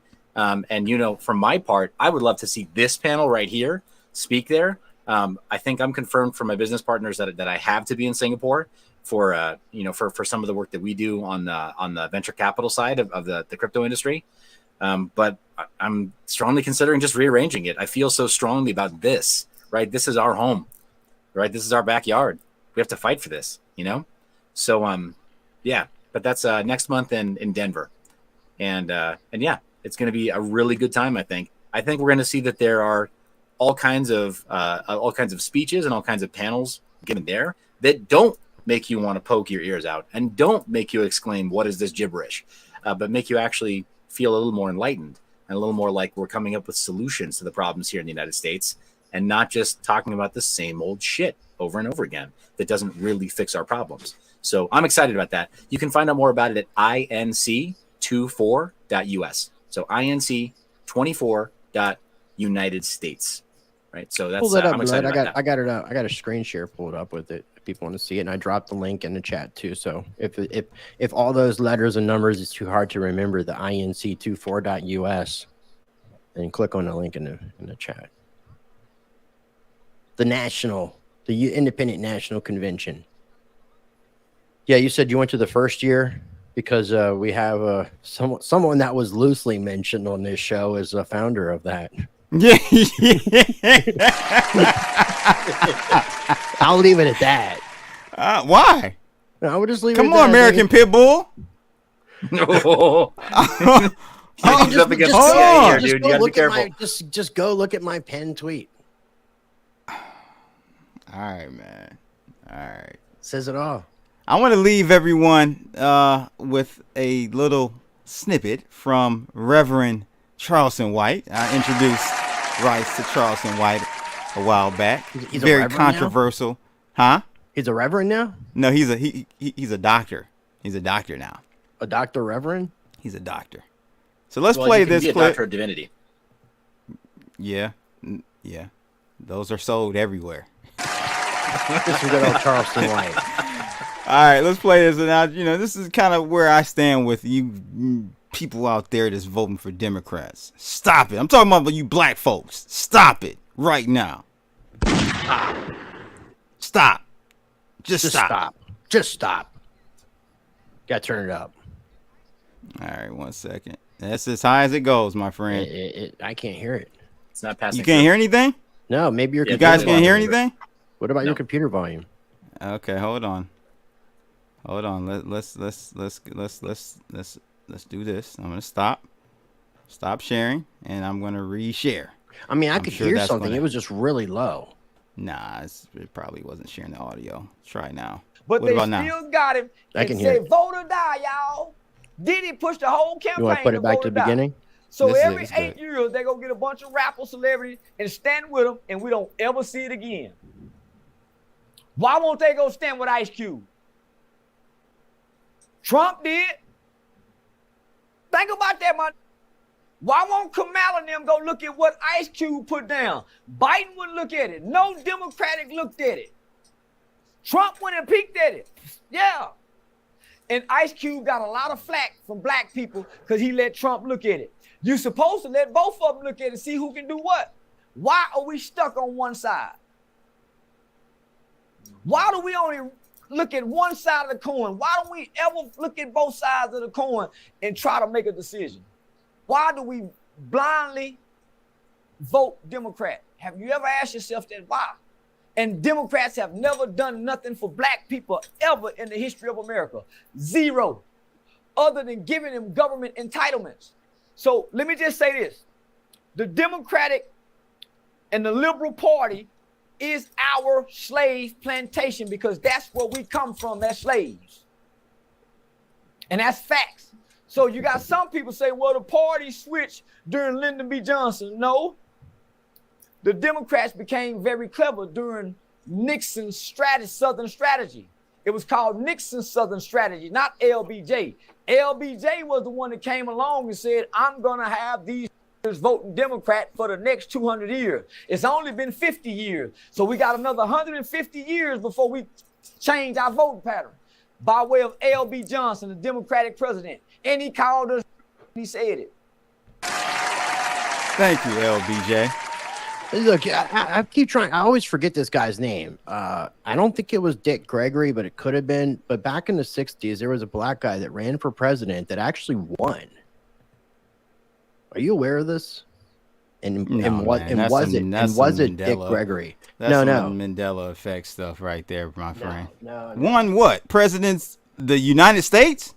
One, and I don't know if it was popular vote in the election. It was something back in the late 60s. Somebody can tell me for sure. What do you know? It might have been Dick Gregory. Riddle me this. Rice is teaching me some black history today, ladies and gentlemen. Do you know who Dick Gregory is? Of course. Okay, so yeah, if anybody is watching this and knows what the hell I'm talking about, please help me out here. Because I was trying to look up information, but there was a black guy that ran for president that apparently, is this it? Yeah, Gregory ran for president in 1968 U.S. presidential election as a write-in candidate of the Freedom and Peace Party, which had broken off from the Peace and Freedom Party. He garnered 49,097 votes, including one from Hunter S. Thompson. But there's more to this. There's more to this, and I think he actually, in some sort of, whether it was popular vote or just certain states, but they basically wanted to like take this thing out of fucking history. Had to be the liberals, the left. Yeah, so they're revisionists. They're known for being revisionists. Donald Muhammad, let me know. Did he win in some capacity? Wheel Crypto. Do you remember? Did he win in any capacity? Because I think he made some effect in it. And they basically tried to. Dick Gregory was announced as a temporary winner, and then they changed it. Okay, that might have been it. I'm serious, dude. Damn. I didn't know that. And this is back in the late 60s, yeah. Wow. R.I.P. to Dick Gregory. So he should probably be, I mean, he's a comedian ultimately, isn't he? He was a comedian, yeah. So he should be definitely up there with Carlin and Bruce and... Oh, yeah. Well, I don't know. I didn't follow Dick's stuff. And Alex Jones as well. No Diddy.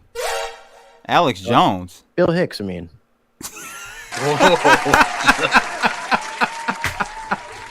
Are you still on that, bro? Like, come on. I'm still on it, yeah. Oh, man. All right. Well, I guess that's it. Okay, let me ask you guys. You got anything, final words on the interview or conversation or chat that we watched? Seth? No, I mean, for me, it's kind of same as before. A lot of it was popcorn, and you know, I still have my doubts about whether or not we're being told the official story. I'll just go back to summarize what I said before. My take is now what Trump just did was he validated an official story, a version of the official story, so that people will just stop asking questions. He told the whole story by the fireside. We've all listened to former POTUS, you know, Uncle Trump, Grandpa Trump, tell you the story about that one time they blew part of his ear off, and now we don't have to ask any more questions. We don't have to think critically anymore. Stop thinking critically now. I still have my doubts about what we actually saw, and I still think that Trump, they are trying to put some fear into him, and I don't think they're done yet. I think they're going to keep trying, whoever they are. And yeah, I don't have a whole lot of hope in a red versus blue scenario, in a left wing, right wing, same bird issue. I do think we have to think about it very differently. An independent party and an independent national convention, look, it might not be the right answer, but I do know that if we keep going back into the whole, like a game of tennis, right? Oh, look left. Oh, look right. Back and forth. We're never going to get there. And we do have to think very differently. I enjoyed myself at the INC when I went, I think in 2019 was the first year. Seth, was it? That sounds right, yeah. Yeah, I think so. Because I think, yeah, bro. I think one of the original founders. You're gonna say his name, bro. Let's say his name, man. Come on. He's not running. He's not going to be there. He's not helping to fundraise either. So. Okay. I have to say his name. Who? A guy. A guy who's not going to be there. Okay. Now you sound like Lil Willie. A guy. How old are you? Old. Rice. Thoughts? Don't trust politicians or actors. That's my final thoughts. Just don't trust politicians. Don't trust actors. All right. Well, THC said no difference between a Trump rally and the Klan rally. I had to disagree because I have seen plenty of black people at a Trump rally. And I have to say, I've never been to a Klan rally, but I don't think very many black people show up to a Klan rally. Or at least that's the case. Ice Cube might. He might. He has integrity. If that's the case, THC, I'm Clayton Bigsby. We out of here, people. Have a good day. Smash that like, button. Share, and subscribe. That's right. We out of here. Peace. Holla.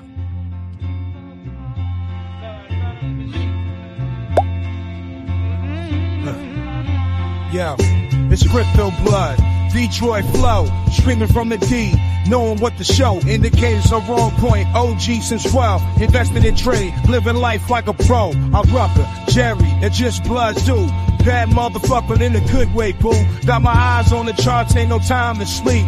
Kick that money, gotta keep it creep. That's my CryptoBlood, Twisted Toasters on the line. Stacking my coin, got the market on my mind. Bitcoin, Litecoin, Ethereum too.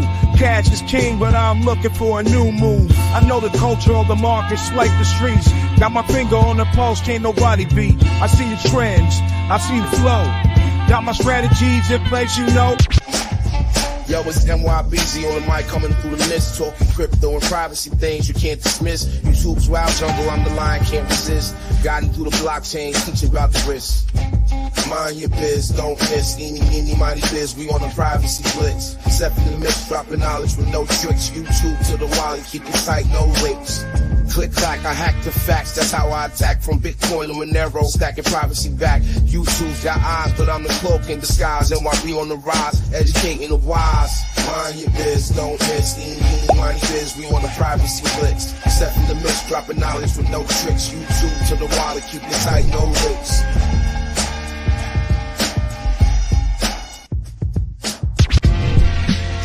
RiceTVx, the Mike's live wire. American Pitbull, real gold buyer. Sound money advocate, vice defender. In the crypto arena, he's the top contender. From the gritty streets of the digital age, Rice lays wisdom, chapter and page. Silver, gold, he scores only the bold. Land, life, and liberty, these values hold.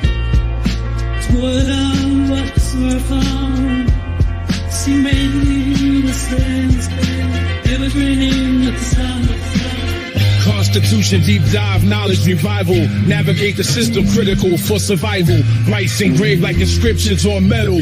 Pitbull in the game, lead foot on the pedal.